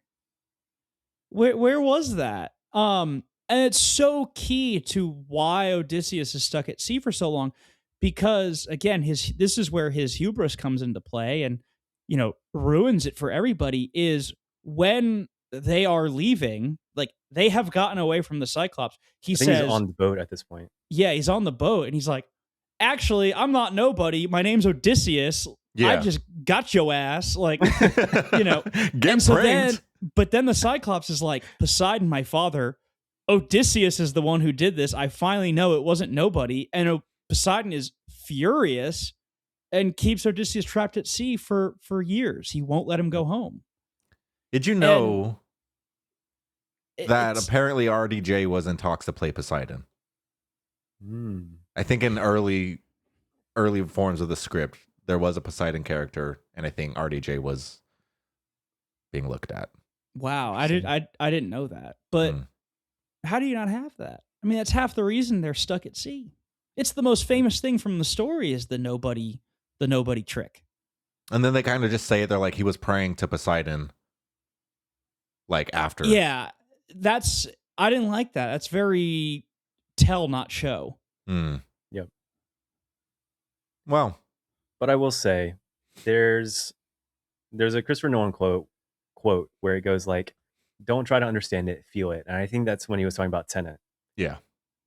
But I think that quote applies to two scenes in this movie. One, when the Cyclops is screaming, and you can like Incredible, kind of so tell good. it's like he's like trying to say something, but you can't really tell what it is. Yeah. Like it might not even be English, or the language of the movie. And then the other scene when they're at sea and shit is like really going bad, the boat gets split in half, like that whole sequence, and you can't really hear or pick up what anyone's saying. They're just screaming and terrified and like being thrown off the boat, and stuff is horrible. So That was incredible as well. Yeah. like two of my favorite scenes in the movie is when you just have to feel the fear. You have to feel the feelings Mm-hmm. that no one's trying to make you feel. Lystrogonians. I think that's the next stop. What's their problem? They're cannibals, I think, in the book Yeah. or the poem. I I will keep say saying book. It's a poem. I will say my least favorite sequence in the movie was the big silver knighted men. Parts of it that I did really like. I love the playing of the perspectives. I think they used 7-foot stuntmen and then 5-foot body doubles too to kind of play with perspective a la Lord of the Rings style. So I thought that was awesome, as well as like the trees kind of shifting around Cool. to trap them. You did say that it was only a few lines in the poem, Alex, and it feels like that in the book. It's like they get there and like fuck, and then they like run away, and then that's basically it. it's even funnier in the poem where they find the kid, and then the kid's like, "Oh yeah, I'll take you home." Like, "Yeah, no worries." Like, "Yeah, let's go see the king and the queen." And then they walk in, and they're like 30 feet tall, and they start screaming because they're terrified. And then the queen gets offended, so the giant king is like, "Time to kill." Like, And these are also Poseidon's sons or Poseidon's children. Is that correct? I don't I know. don't know. I don't. It didn't say in the book or the Okay. poem. They might be. Okay. They're an angry bunch, though. They're very angry. Pissed. Cersei. I was very curious how this scene was going to be handled of turning the men into pigs. Mhm. And Ugh. I will say, talking about top 3 scenes, this is also there. Samantha Morton kills it, and we get another horror sequence, Yep. but body horror, apparently all done practically. It looked practically. This one had Yeah. this one had one person in our troop that we saw the movie with absolutely like screaming, toes curling, just quietly going, oh, like I don't know if you heard him, Tachi. He was sitting in between us. It was Miles. Nice. Yeah, you could feel people like Little bit of shifting in it. their seats as she's like sticking her hands down throats and Yeah. rearranging jaws and shaping like clay. Mhm. So cool. Yeah, really, really awesome way to show her sorcery. And just freaky. Yeah. Freaky. The sound design of them not being able to stop eating the soup, just that entire lead up into her transforming them into pigs was just so tough to like sit through, and the slurping and the just gargling. It went on so long. Oh too. my god, yeah. I don't know. I don't want to know what that white stuff was. It looked I like don't want that. octopus. Tofu, forbidden tofu. Nasty as hell, but yeah, Samantha Morton was a standout in this scene. And I will say I was also appreciative of the animals that we see on the way to her home not being CGI. Yeah, thank God. Real animals. there were real animals. I know they was weren't so there, happy. but I was stoked to see an actual lion instead of a CGI blob that would have taken me out. CGI cannot replicate that like dead stare lions have, where they're like, yeah. You know the one. We've all seen it in like a zoo or something. It looks funny when you do it, but it's absolutely terrifying for you. I love lions. I love cats. One of my favorite lines from that whole sequence was at the tail end of it when Odysseus convinces her to change the men back, and she says, "Back to your disguises. Back to your disguises." I thought that was awesome. Back into men. I was like, oh, yeah, 10 out of 10. 100%. Lost from all that is Odysseus pipes Cersei in the poem. For a while. It is a year. I went back and looked. It is a year. Okay. It is. They're there for like a year, having like a pretty good time, and they're like, "Oh, it's time to go. How do we get home?" And Cersei's like, "Go to Hades and figure it out." You know, the blind poet Tiresias. And that's another one where Hermes shows up, and no Hermes in the movie. So, how did you guys feel about the Hades scene? That was so cool. It was really cool.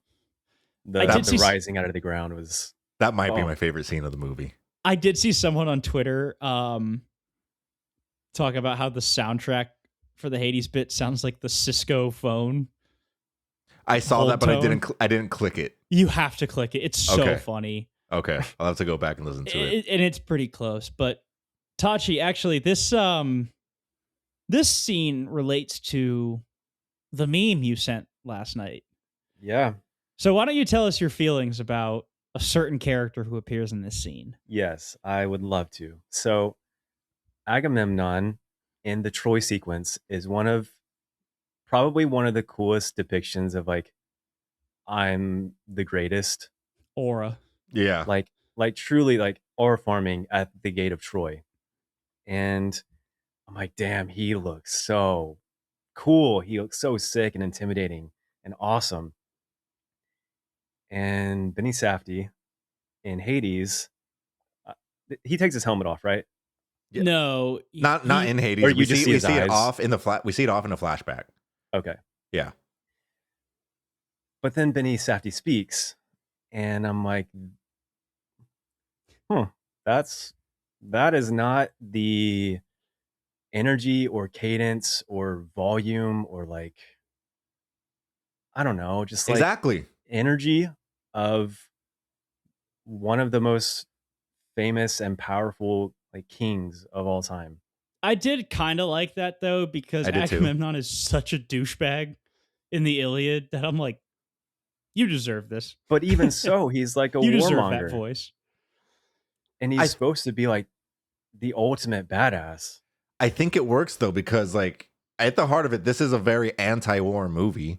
So Sure. who better to personify ego in this awesome costume that he is just aura farming, Yeah. and to see him without it, and he's just like a frail man that kind of sounds like a bitch. Just Sure, I Benny think, Safdie just I think shoved into a locker right now. I'm sorry, Benny. Stay behind the camera. I Smashing think- Machine sucked. while I agree with you, like in the feeling of the Benny Safdie of it all, I think it works perfectly, I just and I really liked it.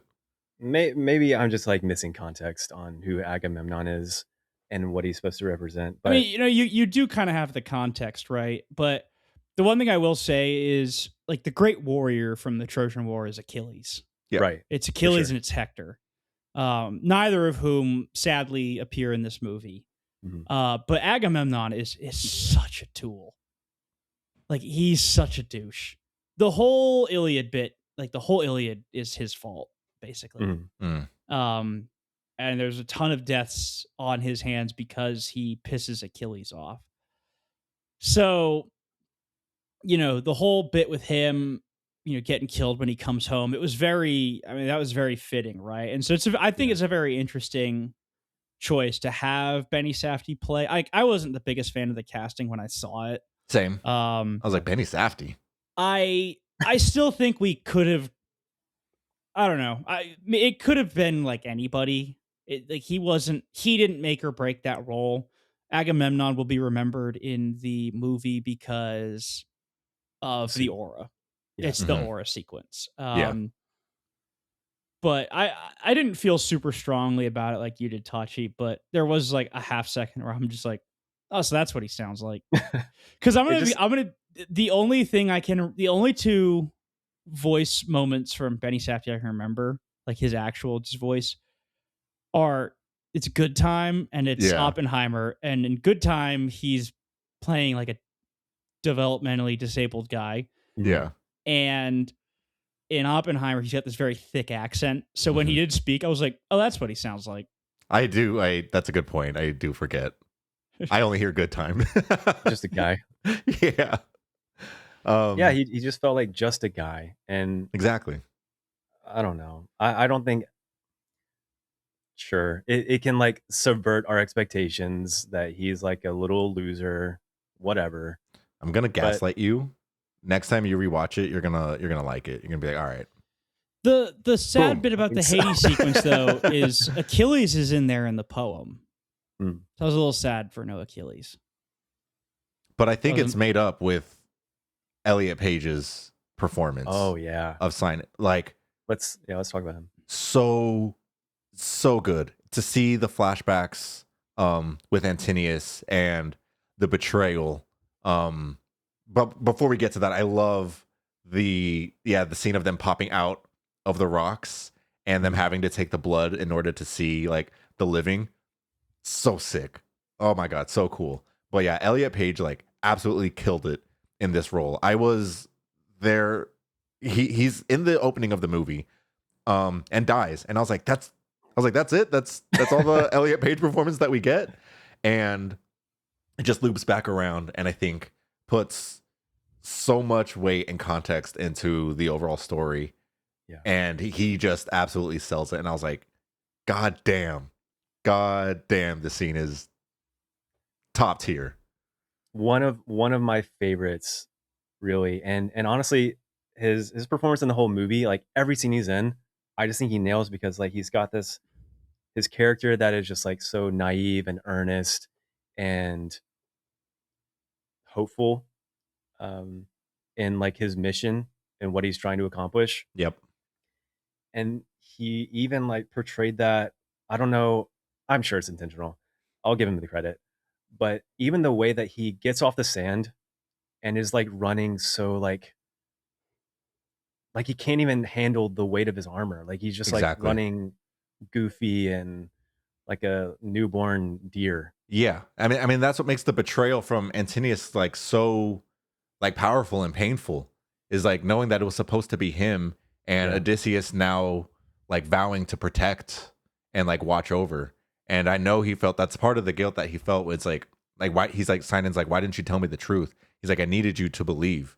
And while shitty from Odysseus's part, like you could tell that he wanted to come from a good place. He's like, I just needed you to believe, and your help and your decision won us the Trojan War at the end of the day. So I thought it was excellent.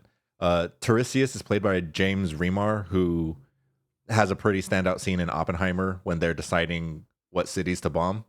And he's like, oh, he's like, I don't want to bomb. I forget what he says, but he's like, my wife and I vacation there. And it's like one of the most like haunting lines, I think, in Oppenheimer, but he plays the blind prophet in that sequence. Yes, Alex? You raised your hand. I did raise my hand. On the topic of Sinan, I did not like Sinan's inclusion in this movie. Wow. Why? First of all, they're not even a character in the Odyssey. That's fine. They are brought in. They're from the Aeneid. Sinan is a character in the Aeneid, and Sinan is part of the trick. Like he's in on it in the Aeneid. He is a deserter who brings the Trojans to the horse and says, "Look what we left," and they fall for it. And I didn't love the whole bit, the Sinan Antinius connection, because in the story, in the poem, it's just Antinius is a dick. All the suitors suck. Yeah. Like we didn't need anything more to be like this betrayal. Like no, like Antinius was kind of like the lead suitor. It was him and there was a guy whose name is slipping my mind at the moment. But Polybus or that began with an E, but that's besides the point. Yeah, so it's just it felt like I don't know. It just felt like fan fiction. Like maybe he didn't trust the audience enough to understand like how truly cowardly Antinous is. Yeah, like yeah, that's a great way to put it. It felt like fan fiction to make it be like, okay, this guy's really bad. You're not supposed to like him. Where I thought Robert Pattinson was doing a great job portraying that we're not supposed to like this guy because he sucks. yeah. So I mean, his slimy. character is so grimy and slimy, and you hate him every single moment he's on screen. He doesn't do like one good thing this movie, and we didn't need that with Sinan, who just isn't a part of this story. I disagree. I do think it pays off well as Odysseus comes home and gives Antinius the scroll back, as well as just like providing more context into like Odysseus as a person, for showing how he's like a protector and wants like the best for his men and carried out his word at the end of the day. So I enjoyed it, and I think it was a great inclusion in the movie. On the topic of that, I think Nolan kind of forced his own hand with that, because Odysseus pretty clearly cares about his men in the poem, but they took out a lot of the scenes where he pretty clearly cares about his men. So it's like, oh, we have to show him that he's not a dick. So let's write Sinan in. I also wonder where Odysseus was storing his Penelope thing and then the Sinan thing, because he's just on a life raft holding on for dear life for a while. So I wonder, I'd have lost those that two shit. little things. I lose my chapstick once a week. I would not be able to hold on to those two little things for 20 years. No way. On a boat? 20 years. Crazy. Done. Yeah. This story ends with me pretty quick. You're not him. I'm not him. I loved Himesh Patel, who played Eurylochus. Thought he was a great buddy to Odysseus. Awesome. Loved his performance. Yeah. As well as John Leguizamo. Leguizamo. Is that how you Was, pronounce it? That was Leguizamo, but I'm gonna say Leguizamo. the John old blind L. guy. Yeah, John L. Yeah. I thought that was also a fantastic performance. So it's John Odyssey. We'll call him that. it's so Jodeci. complicated. Jodeci. It's complicated because there's a handful of like these supporting performances that I think we all agree that they're Incredible. weak. But then there's another side where it's like, oh shit, they're good. You know, yeah, flip flop. Yeah. So it's just it's a complicated spot to land. Where do we go to next? Scylla and Charybdis. Who's that? Whirlpool and Whirlpool. Poop Dragon. Yeah, but right before that, the Sirens. Oh yeah. Matt Damon kills it in this scene, and I love Very good. I love not hearing the siren song. Yeah, that was a neat touch. Yeah. I was kind of Description was peeved in the awesome. moment because I was like, Same. I wanted to hear hear what Nolan was going to make the siren song or what Ludwig was going to make the siren song, but I'm Yeah. like okay, like They did a good job though. yeah. They did an excellent job with that. The line about it being about your broken promises, that was pretty nice. I really liked that. Like saying like what the song was about and all of that. Like what each person would hear. Yeah. Thought that was a neat concept. I really, really enjoyed that scene. And then we get to the whirlpool and the what's it called? The Scylla? Scylla. This one also doesn't really work for me. This sequence. Biggest disappointment in the movie for me was Scylla looked like poop. Yeah. I didn't know what it was. And then I was like, oh, and then I looked it up after and I was like, that's what it was. Now I like But it honestly, even less. that's probably how they felt. They were like, what the fuck is this thing? is that poop? I thought it was an alien. I didn't know what was going on. It was just it was just there, I guess. Like I didn't really feel the tension as I felt that in other sequences. It just kind of happened. But I'm not gonna lie though, low key, this is not about Scylla. This is about the whirlpool. I kind of believed Odysseus there about using the whirlpool to slingshot out. yeah, I was like I'd be on board. Yeah, I was like, makes sense to me. Had we doing the math a bit? Yeah. Oh yeah, he's Let's right. do Everyone dies. All this love for the Cyclops and Scylla is the description of Scylla in the Odyssey is just insane. Like one of those things. It sounds insane. Like the description of Scylla in the Odyssey rivals like a biblically accurate angel or like one of the things you see in Book of Revelations where it's like the dragon with 7 heads and 7 bodies and 7 whatever. And it looked like a poop barnacle. I was so sad. Yeah. It was like a season 5 Stranger Things monster. Yes. Yes. That's exactly what it looked like. Yeah, I was a little disappointed with this scene. But we do get a really good conversation with Himesh Patel and Matt Damon immediately following, with Himesh kind of telling him that he knew like what had to be done, and Matt Damon is just kind of the way he's just kind of sitting there and you can see the weight on his shoulders again. So I do really like that scene, but the actual look of Scylla, I was just like, all right, well. It was very grounded in realism as well. Yeah. It was not fantastical. Mm-hmm. It was just like, this is a thing that lives in a sea cave. Yeah. All right. Where else do we go?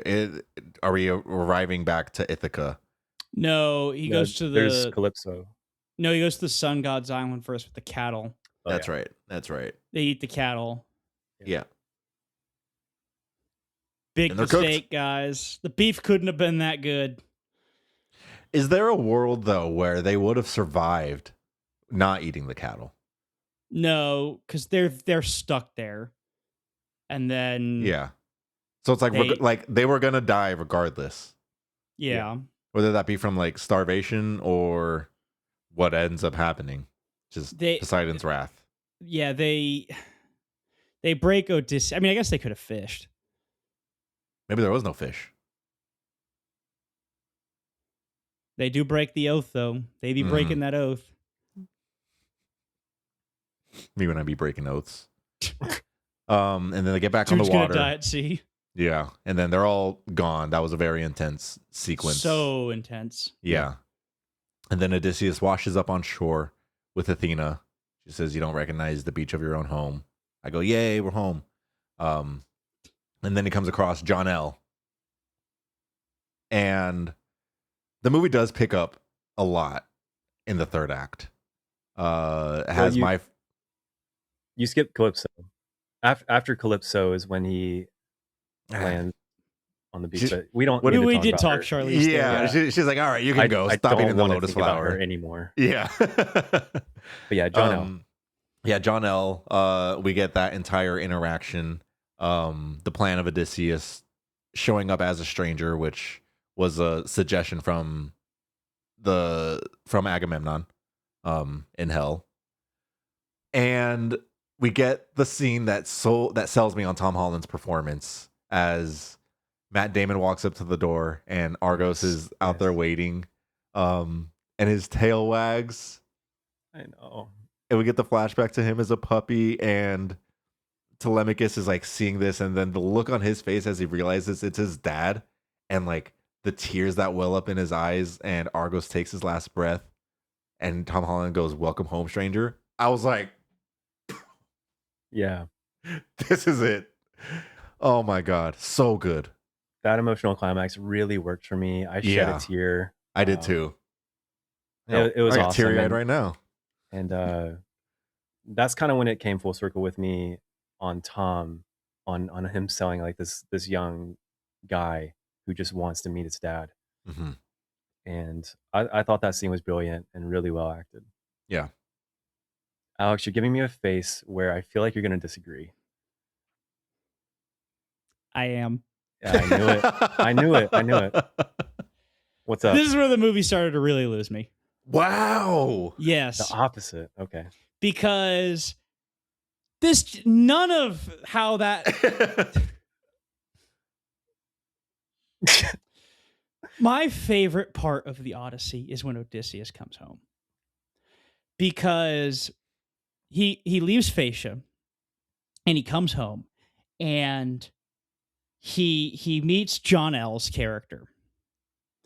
And there's this whole interaction between the two of them where Odysseus is testing him to make sure that like he's still loyal before revealing that he's Odysseus to John L. Eumaeus, the swineherd. Eumaeus. I just can't say that one. And this is another bit with the help of Athena where they start to conspire against the suitors. They're there for a few days. Telemachus shows up. He realizes it's his dad. And he knows all this before Odysseus even enters the house. Like they are planning on, okay, here's our move. Here's our next move.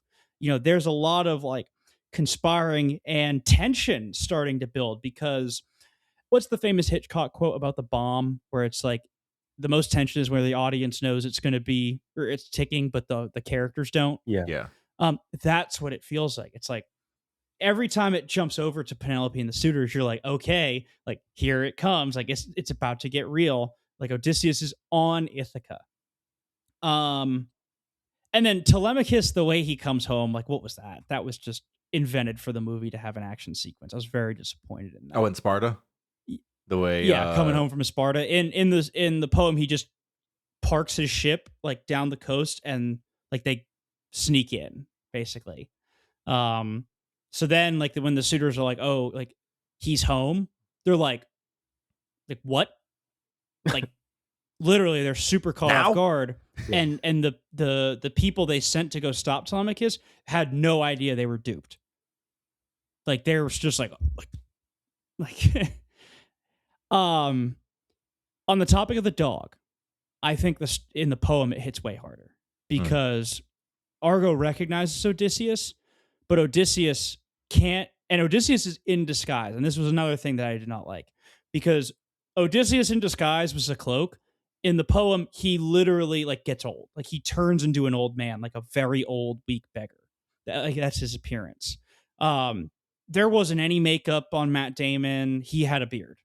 And I was very disappointed in that because when we read The Odyssey in high school and when we watched a movie adaptation of it, we watched this 1990 like made for TV adaptation, which is very cheesy, but I really enjoyed it.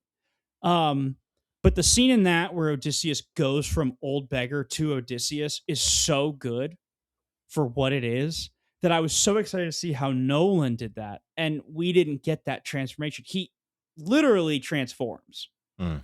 right? So he's in this view as the old beggar. The dog still recognizes him. But to not break the secrecy that they're going for as he's entering the palace, he like looks at the dog, acknowledges it, but doesn't like interact with it. But that's enough for the dog, and the dog dies. And to me, that highlights how tragic it actually was. That when he came home and all these things, all these like signs of him coming home that he was probably so excited to see, he still didn't get to do it because he still had there was still work to be done. He wasn't quite home yet. So for him to bend down and like play with the dog and like the flashback, I was like you're not a better writer than Homer. It's hard to improve on the foundational text from thousands of years ago, right? I mean, there's a reason the Odyssey is still pertinent to this day. It's probably like one of, if not the greatest piece of literature ever written. It's so groundbreaking. It's so unbelievable. And it's so incredible how pertinent and relevant it is. I was just very disappointed. It's like these are key things that I think help make the story so emotional, right? And we're making it so obvious. Like we're spoon feeding it to the audience.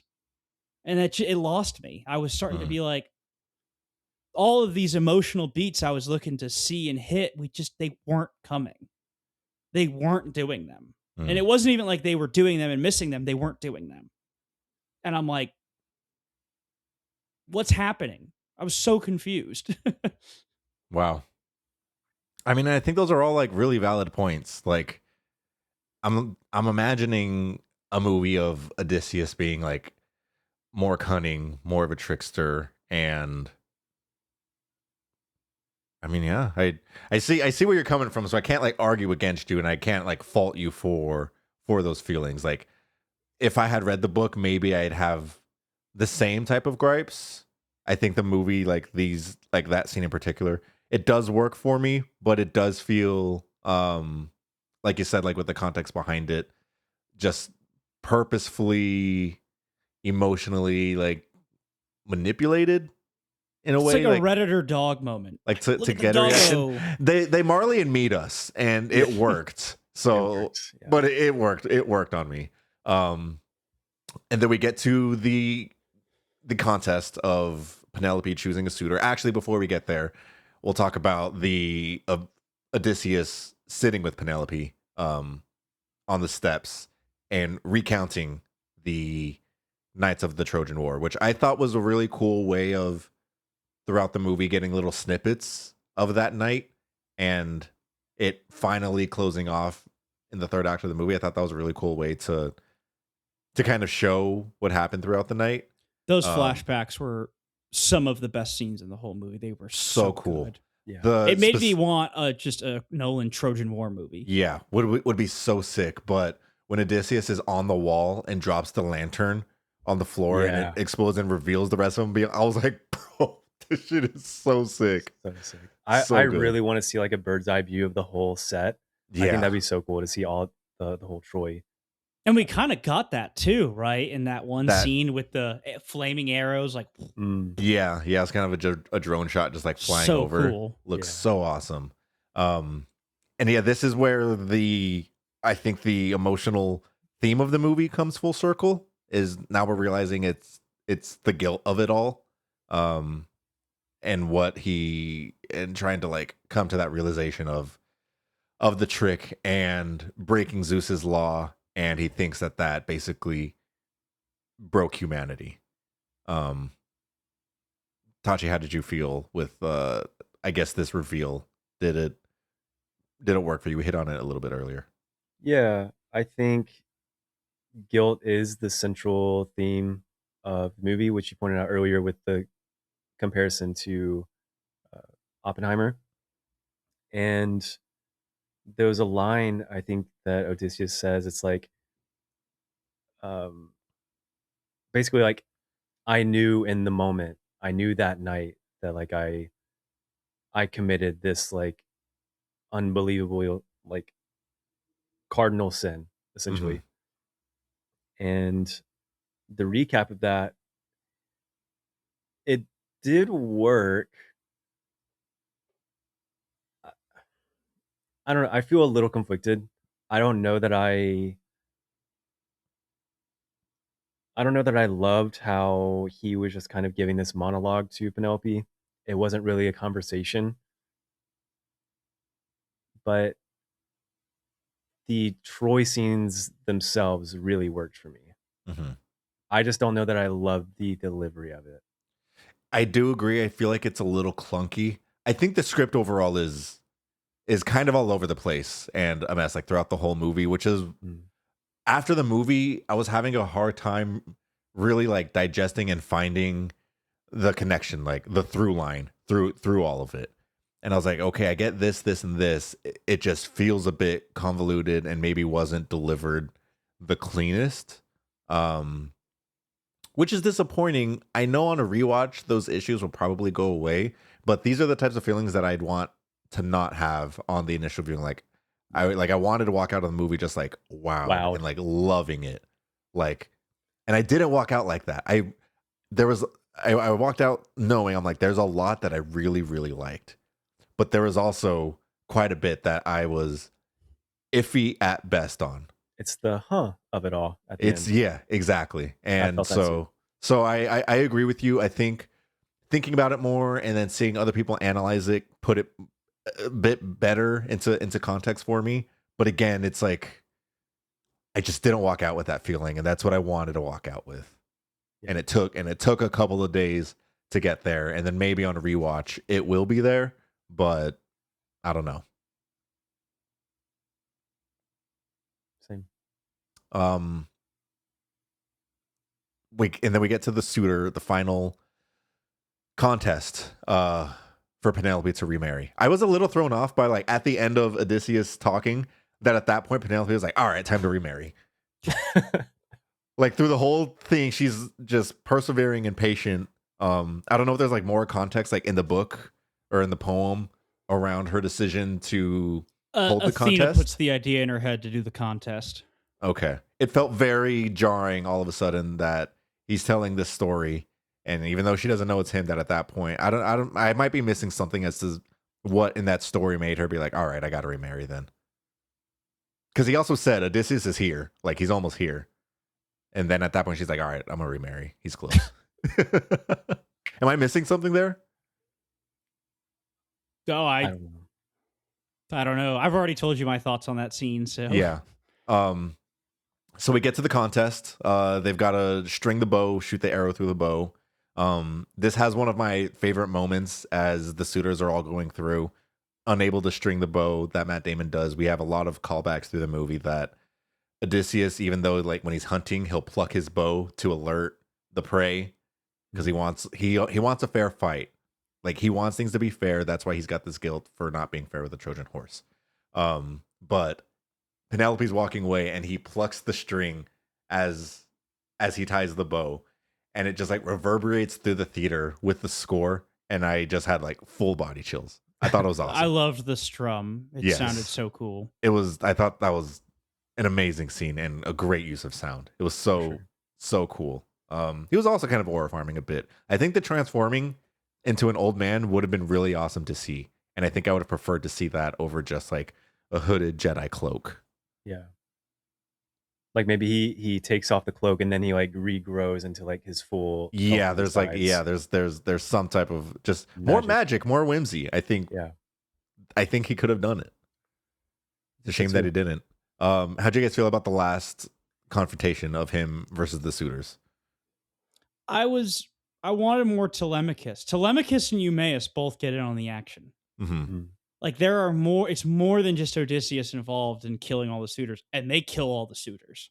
Yeah, all of them, even the ones who were like respectful. Like they're all cooked. In my book, I did go back and read a little bit. I read like a very small snippet of this final fight, and from what I remembered, I thought the first arrow that flies like enters and exits out of the guy's throat, and I was kind of hoping to see that. Like I really thought I was gonna see Matt Damon just pull that shit back and let it rip. We didn't get that. It's fine, I guess. We The cut did. the cutoff was cool. No, like the arrow like fully going through the neck Oh, instead of just like getting stuck. I get what you mean. Yeah. Yeah. Go ahead. I was hoping for that. I thought it'd be really cool, but it's okay. I think what we got was fine. But yeah, I was hoping for more Telemachus for sure. I think there should have been more gore in this movie. For a I rated R agree. movie, it seems kind of tame. It Now that I was think about it. the descriptions in the poem are very gory. They actually the slave that Telemachus kills in the book, it's like they cut off his genitals. Oh, Oh, I Yeah, don't need to see that. in the poem. And then all the female slaves who were like betraying Penelope in the house were hung in the front yard. Oh. Yeah. that's tough. A lot of people are singing the praises of the third act, and I think it's specifically like this final confrontation of him versus the suitors. I liked it, but I didn't love it. Same. I have issues with like one person versus many. Sometimes if it's not done well or like shot well, it just takes me out of it a little bit. And this had a bit of that where I'm like, Is it get them, and they're like- just not. like the Dark Knight Rises fight choreography type of Yeah, thing? yeah. I think that's a Nolan weakness, to be honest, and it felt kind of flat for me. And I think if Telemachus was down there with him, it would have just maybe flowed better. Would have been a little more realistic as well. Yeah, but we get Robert Pattinson giving a really funny scene of him just cowering behind the wall, yelling as the like, weapons. "Get that thing." The spear, yeah, get that one. Yeah. The shield. What was the tweet you said, Alex? The clock. Get the clock. Get the clock. Get the clock. Yeah, I would have thought Telemachus would be better at hand-to-hand combat, seeing as he is like a prince, pretty much being trained by birth. But I don't know, whatever. We Yeah. got the cool callback with his spin move, neck slice thing. But I love a good spin move. yeah, And then the movie wraps up, basically. I had a hard time kind of hearing the dialogue at the end of the ship. I don't know if you guys did. You didn't Like miss much. exactly what it was Okay. strange. I found. It was really like I think What? this is kind of the worst dialogue in the movie. it's Is the last few horrible. lines? It's so bad. bad. Yeah, I found someone write out the dialogue that ends the movie, and I'll read it here. So it's Odysseus talking. It's Odysseus. Telemachus will be king. We'll head into the unknown west to honor my men together. Penelope, take your fastest ship and brightest crew and head for the horizon. And then we get that shot of the horizon on the water. And then Odysseus says something about music and song. This person also didn't get that. Penelope, why will the stories only be sung? Because song will be all they have to remember, those of us who could write. Penelope says, civilization will rise again. And then Odysseus says, and dawn will break over the darkened world, and our mistakes will once again be forgotten. I was not a fan of that line. No, and I wasn't a fan of right before that is the you're the people of the sea, like What? Yeah.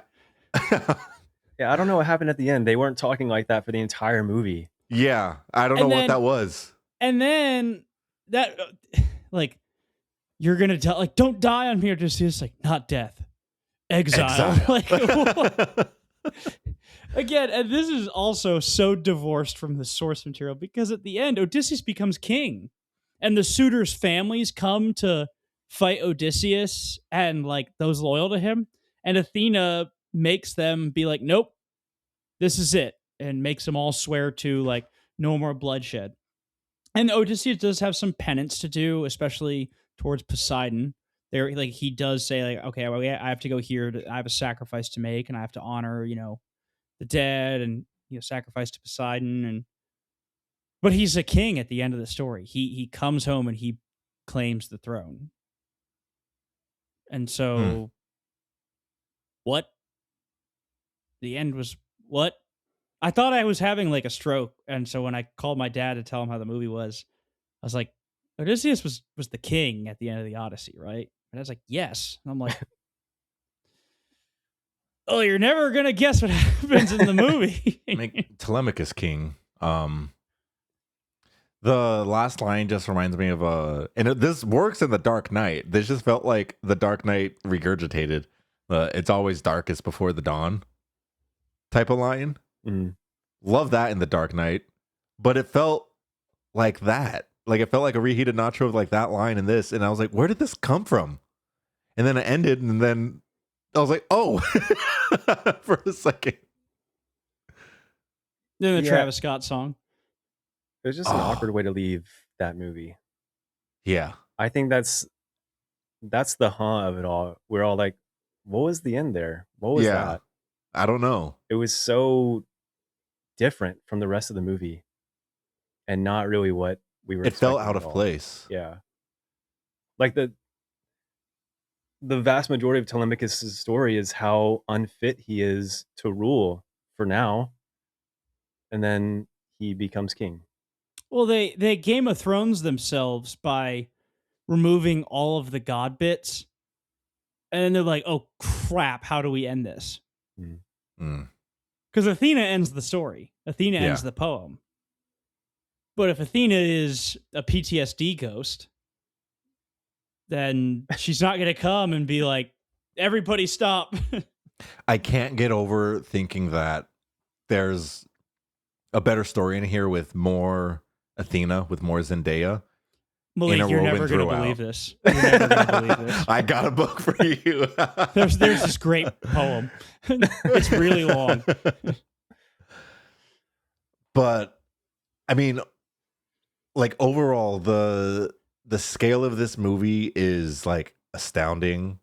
There are a lot of great performances. Matt Damon is really good in this. He's kind of he's carrying this movie.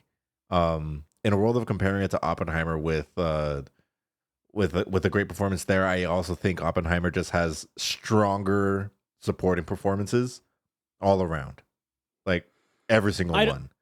Okay, I don't think Matt Damon reaches the height as Cillian Murphy does. I don't think this is a winning performance. No. I don't. I think he's good. Fact, I was comparing it with like just. I think Cillian Murphy is a lot stronger and is also carried by a much stronger supporting cast, where Matt Damon is doing all of the heavy lifting with just a couple of support from the supporting cast. Agreed. And let's talk about the two supporting cast people that I loved, right? Thought Anne Hathaway, Penelope, spectacular. Yep. Robert Pattinson, Antonius, fantastic, right? Yep. I don't think we've sung their praises enough outside of the little bits and pieces that we've dribbled here. Both of them lived up to the hype. They understood the assignment. They were their usual selves, right? Yeah. I've seen enough performances from both of them at this point to expect Anne Hathaway's in some stuff where she's just, there, right? But the movie isn't all that much. But when it's her time to shine, she has answered the call every single time. And I think she's one of the more underrated actresses right now. I love Anne Hathaway. And Robert Pattinson is a bona star. Yeah. So good. And the fact that we have 2 more Robert Pattinson movies this year. I did get the primetime trailer. I'm now remembering, but we've talked about that before. And one of them is one of the freakiest, weirdest guys he will ever play in his whole career. Sidetail. Yes. I'm so excited. I'm so stoked. It's going to be so good. I want to also shout out Lupita playing Helen and her twin sister. I can't remember her name. Clytemnestra. Yeah. I think she had like maybe not even 30 seconds of screen time, but I was going to say 45. Yeah. But she was awesome. Her reaction of stabbing Agamemnon in bed was like fully felt. Yeah. And I thought that was awesome. God, who is that? Who is that? Just running out there. As much as I hate to say that, as much as I hate to say it, though, I love John Bernthal. He was John Bernthal in this movie. Yeah. He's like, you want to know about Odysseus? Let me tell you Gather something. around. I'll tell you something about Odysseus. Let Let me tell you something. I hate taking naps. He is a very like one note guy, and I mean that in the way with the most love that I can possibly give, because John Bernthal's in it. I'm gonna watch it. There's been a lot of hate on John Bernthal on the timeline. I still love John Bernthal. I do too. Mm-hmm. He's a beast. He's an animal. I love, but I do think the most complex character he's ever played is Shane on The Walking Dead, and that was over Years a decade ago. Yeah. You know that show's still going? I know. I saw a screen grab of one of the latest episodes, and it looked like it was Negan and Maggie. I'm surprised I remembered her name. I thought it that looked was like fake. Maybe it was. Maybe it was. Maybe it wasn't. No. I'm genuinely saying I think it was real. But when I first saw it, I was like, what is this? It was, yes.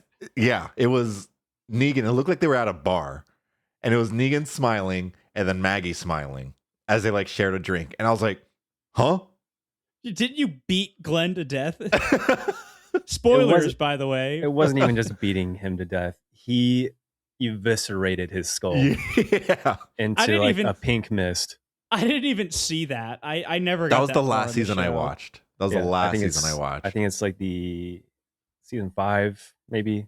I probably would have bowed out there if I hadn't bowed out earlier, because I loved Glenn. He was my favorite character. Same. Him and Daryl.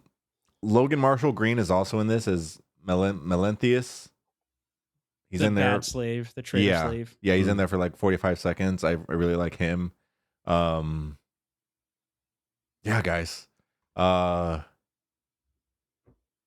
a lot that I really liked, but also a lot that I was very skeptical on, and were we I'm too not sure critical? it fully works. No, I don't think so at all. Like Tachi, this is an adaptation of the seminal text outside of the Bible. All of Western canon for literature can trace itself back to pretty much the Odyssey and the Bible. So no, we're not being too tough on it. All right. It's a massive movie by a huge director that I think could easily get lost in the scale and the sheer magnitude of who's behind it, both camera-wise and in front, that it could be hard to dissect and talk about it a little bit outside of peak cinema. Yeah. I think we did a really good job. I do too, and I feel good with the conversation. Also, I don't think we talked about this yet somehow, but it was a beautiful movie. Like really outstanding sets, shooting on location. The beaches were awesome. And I loved the story of the cave when they hiked up to it to film the Cyclops scene, and Matt Damon was like, some like tech or intern was carrying my armor, and then I turned around and everyone else was carrying their own armor, and he's like, I felt like the worst person on the planet. Oh, I haven't seen that clip. Because it's like, it was a very long hike to get up there, like 30 or 45 minutes or something. Dang. With that heavy ass cameras and all the equipment. I know. That's insane. I agree with you, Tachi. Yeah, the movie just looks excellent. There's a lot to love, like, in this movie. Yeah. There truly is. Yeah, it's an accomplishment. For sure. And the Cyclops chase scene did not feel like cheesy or fake. It was scary. I was scared. One of my favorite shots in the whole movie is the one where they're on the boat getting chased by the Cyclops, and the camera like shakes a little bit, and it turns, and in like the bottom right corner, the Cyclops, you can see him walking down. I'm like, terrifying. Oh my god, it felt like found footage. Yeah, you can see him like through the trees for like those split seconds. Yeah, it was so cool. I was like, this terrifying. Is like that's cinema right there. That's peak, just incredible filmmaking. And for all the grief I've given it, I'm such a negative Nancy in these episodes sometimes. It truly is, I think, one of the most well-made movies ever. Yeah. It is a true testament to the skill and the mind's eye of Christopher Nolan to make this movie, especially in the way that he made it. In an era of CGI and green screens and green screams that make me scream, and sound stages, for him to go and make this movie this way is just, it's art. I mean, it is a true reminder that cinema is a medium of art. It's not media, it is art, right? And a lot of times it can feel the other way, but this was not one of those times. Agreed. Yep. Well said. All right, Ratings? guys. Do you want to rate it? It's time to rate it. It's time to rate Christopher Nolan's The Odyssey. Is there anything else to get off your chest that you want to say before we finalize this forever? This is your rating forever, and you cannot change it ever.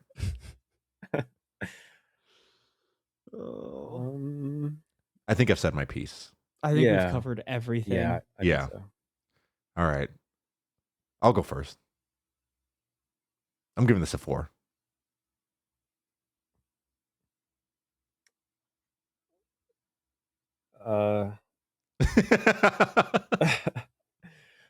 There are so many reasons I want to give this a 4.5, but I feel like the way that I walked out of the theater, I can't. So I have to give it a 4. Yeah. I'm actually surprised about that, Tachi, because I feel like your immediate reaction was a little bit colder than a 4 out of 5. So I'll say, and you especially like you weren't there, Malik. You weren't. No. Because I feel like I had a similar reaction. So let me know if this is correct, Tachi. Yeah. It's the hype of Christopher Nolan. It's the hype of this movie that I feel like giving this a 4 and walking out like with issues feels like gut punches. It just feels like so opposite of like, I feel like we're engineered to feel like this is going to be the greatest movie of all time, unfortunately. And that's because he's got a great track record. And we were said at the beginning of the episode, we're very excited. So I feel like walking out with anything other than mind-blowing, I loved it, feels like, oh fuck, the world's ending. Is this our Sinners 2.0? No, because this is a 4. Like, I get it. I thought this was an excellent movie. It's just not without its flaws. And we'll talk about it in the context of his filmography once we get Alex's rating. As I said, it's a true technical masterpiece. But as an adaptation of The Odyssey, I think Oh Brother clears it. I love Oh Brother, which is crazy. Which is crazy. I'm gonna give this a 3.5. Wow. The issues with the script and the story and what they changed, it felt like fan fiction, and to me, Nolan's hubris burned him here. I wonder what clip I'll post first. Like, I don't know if I should post the conversation and then at the end of the next week then be our ratings, or should it be our ratings to draw up some what the fuck are they talking about? Who the fuck are these guys? I think there's really two camps for this movie, and I've seen it online. Is if you're big into like mythology and history, you're gonna have, I think, a lot of issues. And if not, I think you're gonna really enjoy it. See, I find myself in the middle of those two camps, I think. Like, the knowledge of Greek mythology isn't all there, but I have had an interest in it in years past. I wanted an adaptation of The Odyssey, and I wanted Nolan to blank check an adaptation of The Odyssey, and we just didn't get it. We got the Aeneid and The Odyssey smushed together. It doesn't feel like a blank check movie. Like, I felt like this was a blank check movie. He is coming off nearly. No, I mean, I agree with you. It is Yeah. a blank check movie, but I don't think he took advantage of it like a blank check movie. He should have blank checked 2 movies. Like an Eddington. The Iliad, Aeneid, and then the Odyssey. Yeah. Like, I feel like, in a way, like an Eddington is almost like Ari Aster's blank check, where they're like, he made Hereditary. Absolutely a blank and then check he just movie. goes fucking like balls to the wall. It was a blank check movie after a blank check movie. This is a Christopher Nolan movie. This is a Nolan movie. His most blank check movie, in my opinion, is Tenet, which might be his most critically panned, and I think everyone's wrong. And I think people will see that one day. I think I still need to see Tenet, and we'll get into the larger Nolan canon before or in just a moment. But he should have treated this as a blank check movie. I agree. I think he towed the line a little too much, right? He was like, he made it too realistic. You know, he tried to do like a Nolan thing, but at the end of the day, I think myself and I think a lot of people who agree with me is I think we just wanted an Odyssey adaptation, a true like big budget with a great director and a great cast, an adaptation of this thing, and put filmmaking to the absolute limit to get it done, because this is such an incredible story. Mm-hmm. And it's so old. It's been done to death so many times, spoofed and ripped. And when you read the thing, when you actually sit down and read the poem, no matter the translation, you walk away thinking, this is the story. So you the wanted Odyssey like is the story. like a Lord of the Rings or like a Dune level. Yes. I wanted the Odyssey to finally have like its own movie. And this like wasn't the defining adaptation. Yes. There needed to be more of the whimsical aspect, I think. Yeah. I mean, we don't even see the Lotus Eaters. Yeah. They completely get over that. The bag of wind. I mean, one of my favorite bits in the Odyssey is when they are like, they can see Ithaca, but they have this bag of wind that a god gave them, and they open it and it blows them all the way back to the island. I did where the see god gave him the bag of wind. A tweet pointing out that the SpongeBob SquarePants movie is an Odyssey adaptation, and I was like, "Oh my is an god, Odyssey it is!" adaptation. I was like, I never even realized that it straight up is. It's an yeah. All right, let's talk about our personal rankings of Nolan now that we've tackled the Odyssey. 11 feature films. Do we want to do a top 5, or do you guys want to rank from bottom to top? We can do whatever feels right. Okay. Gonna do bottom to top? Sure. So yeah, let's do that. I haven't seen Insomnia or Following. Following is his first feature film. Is Insomnia his second? It's Memento second, and then Insomnia. Yeah. Okay. All right. At the bottom, easily, is The Dark Knight Rises. Me too. Me too. And Yeah. I for my rankings, I've only seen 9 out of the 12, because I haven't seen Batman Begins, Following, or Insomnia, or Tenet. So I haven't seen 13. the math's 13. not right in here. So yeah, 13 movies. Yeah. So 2 blind spots in my filmography, but say la vie. Sorry, what was the other one you said you haven't seen? Tenet and what? Batman Begins. Batman Begins. Oh, Batman Begins. That's right. That's so funny. You haven't seen Batman Begins. I don't know why I haven't seen it. It's just every time Yeah. I go and look at Nolan, I'm like, oh, I haven't seen Batman Begins still. But then I go watch something else. It's just one of those. I think next for me after The Dark Knight Rises is Batman Begins. Same. Yep. Oh, what's your spot right there, Alex? This is The Odyssey. Whoa. What? That's crazy. I have everything else rated at a 4 or higher, besides The Dark Knight Rises and The Odyssey. Holy shit. Granted, I haven't seen Batman Begins and I haven't seen Tenet, so Batman Begins could very well be below it, and it probably will. Right? Like I said, this is one of the most fantastically made movies I've ever seen. So it's probably going to be Batman Begins unless the story wows me that much. So don't hate me. All good. In my 9th spot, I think I'll do Dunkirk.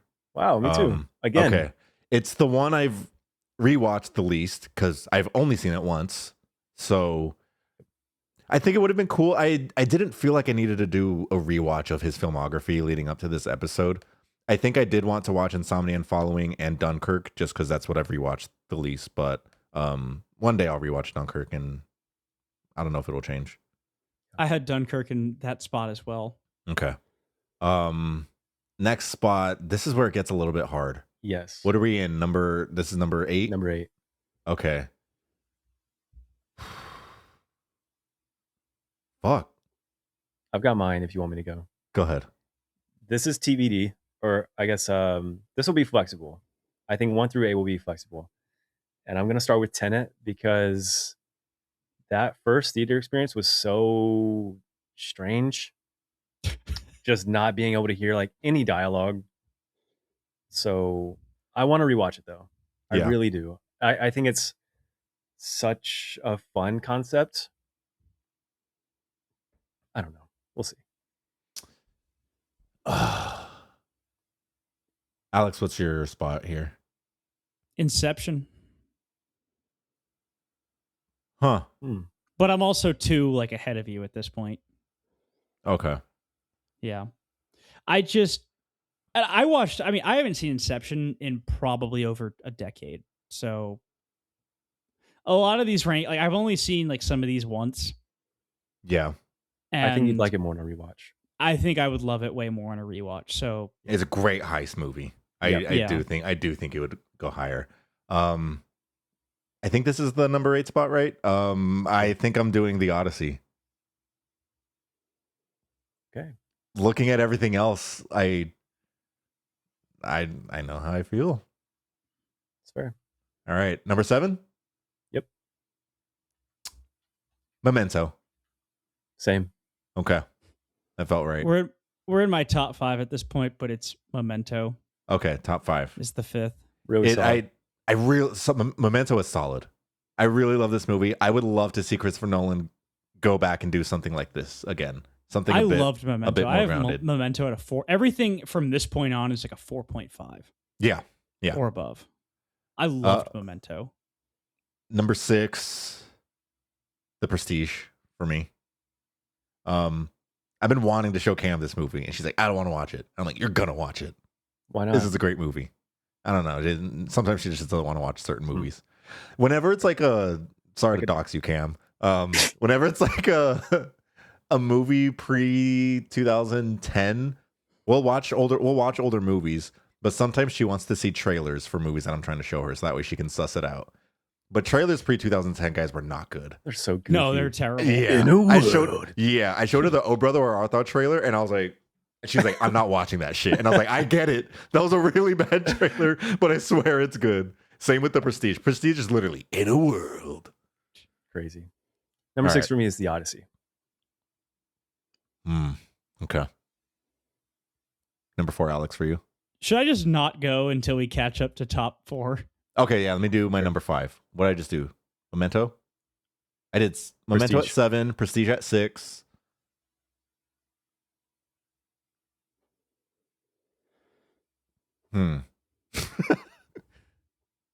I think at number 5, I'll do Inception.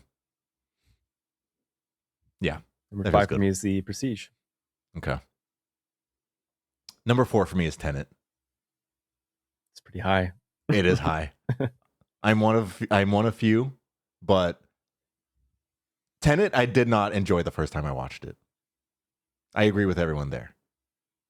And that movie, I don't know if a movie has ever grown on me so much like Tenet. The Travis Scott song at the end of The Odyssey sucks ass. I think it's really bad. The Travis Scott song for Tenet, fucking banger. The Plan, listener, if you have not listened to The Plan by Travis Scott, so good. Yeah, it's It pretty. was the first song I played in my truck when I bought it. I turned it up and tested the speakers with that song. That's my number 4. My number 4 is Oppenheimer. Mine is also Oppenheimer. Okay. My number 3 is Interstellar. My number 3 is Inception. Really loved it. I think when I rewatched it, I think it was last year, I was like, damn, this is a banger. It's got one of my favorite scores, like, of all time. Specifically the song Time, I think is beautiful. I used to fall asleep to this score, and whenever I saw Hans Zimmer a couple years ago, he played Time, and I legit bawled.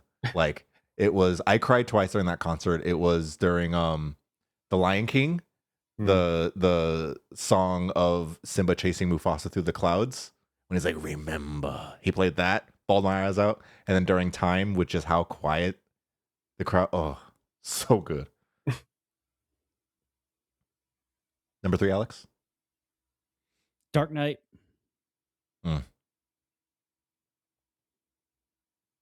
Number 2 is The Dark Knight for me. Number 2 is The Dark Knight. Back to me again? Yeah. Yep. Number 2. This is so close to being my favorite Nolan, but it's just edged out slightly. Slightly. The Prestige. As your number 2. I love The Prestige. I do too. adore that movie. It's really good. So good. Oh Yeah. my God. The twist at the end had me screaming. Yeah, the final act is one of the best. It's so good. Absolutely insane. It kind of loses the plot a little bit with like the Tesla stuff. Yeah. Where you're like, huh? But when it all wraps together, I mean, I'm just going absolutely nuts. Do we think I that agree. that's his best writing? I think it is. I think that is is most his clever. best screenplay. Mm-hmm. Followed by Memento, Yeah, I would say. I think that's fair. My number 1 is Oppenheimer. I guess it's not surprising. Mine is Interstellar. It's generational. Mine's It is. also Interstellar. The visuals and the soundtrack take it over The Prestige for me. It's just I think it's a fantastic. masterpiece. There's obviously always an argument for Interstellar. I totally agree with you guys. It's obviously top 5 Nolan. I think visually Interstellar is his best work. I think Oppenheimer feels like the culmination of all of his work together. I think visually and just like the screenplay, like overall, and his writing. I think it all is just the perfect blend in Oppenheimer, especially that last hour. Some people don't like the last hour where it turns into like a courtroom drama. I think that's so good. I think that's some of the best stuff that Yeah. Nolan is. I think that is the best thing Nolan's ever done. The black and white courtroom scenes, Rami Malek, RDJ, fantastic. Money.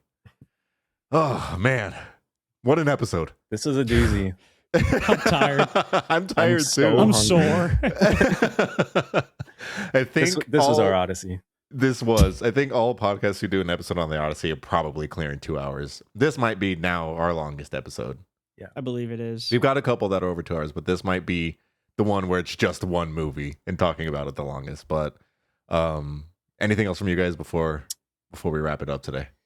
What's next from Nolan? What do you want to see him do next? Does he go bigger or does he get smaller? I think he goes Purposefully. small. I think he goes small scale, like maybe the Prestige level or Memento. I think that'd be ideal. I'd love to see a smaller scale thriller. I don't think he'll ever go full horror, but I think he wants to do a horror movie. I know he wants to do, but I don't think he will. I think it'll be a thriller with horror elements mixed in. That's what I'm hoping for. What do we think this gets nominated for awards? I think it gets all the nominations for the major categories. Except lead actor and actress, I guess. I think Matt Damon gets a nomination, and I think he doesn't win. Yeah, I do think he gets a nomination, but I don't think I think there'll probably be better performances. I think he's going to clean up the technical categories here. Yeah. Best actor and best actress, I guess we'll see. Yeah. Right? We'll see what comes of that. I can see best sound. I'll be pissed if they get best editing. What about Disagree. picture? Nominated, not win. We'll see if Villeneuve can clean up. I think he will. I don't want to say that. It looks so. All of my eggs are in the Dune 3 basket. If They really are. If it is not a 10 out of 10, I am going to die. I will literally kill myself live on this podcast if it's not a 10 out of 10. That is the one I will die for. If you walk out with a, huh. Yeah, if there's any hesitation. All right. Well, thank you so much for listening to our Odyssey episode. Let us know what you thought of the movie. Crucify us if you want. I think we all still really liked it. So we'll see you in the next episode. You know who else they crucified for telling the truth?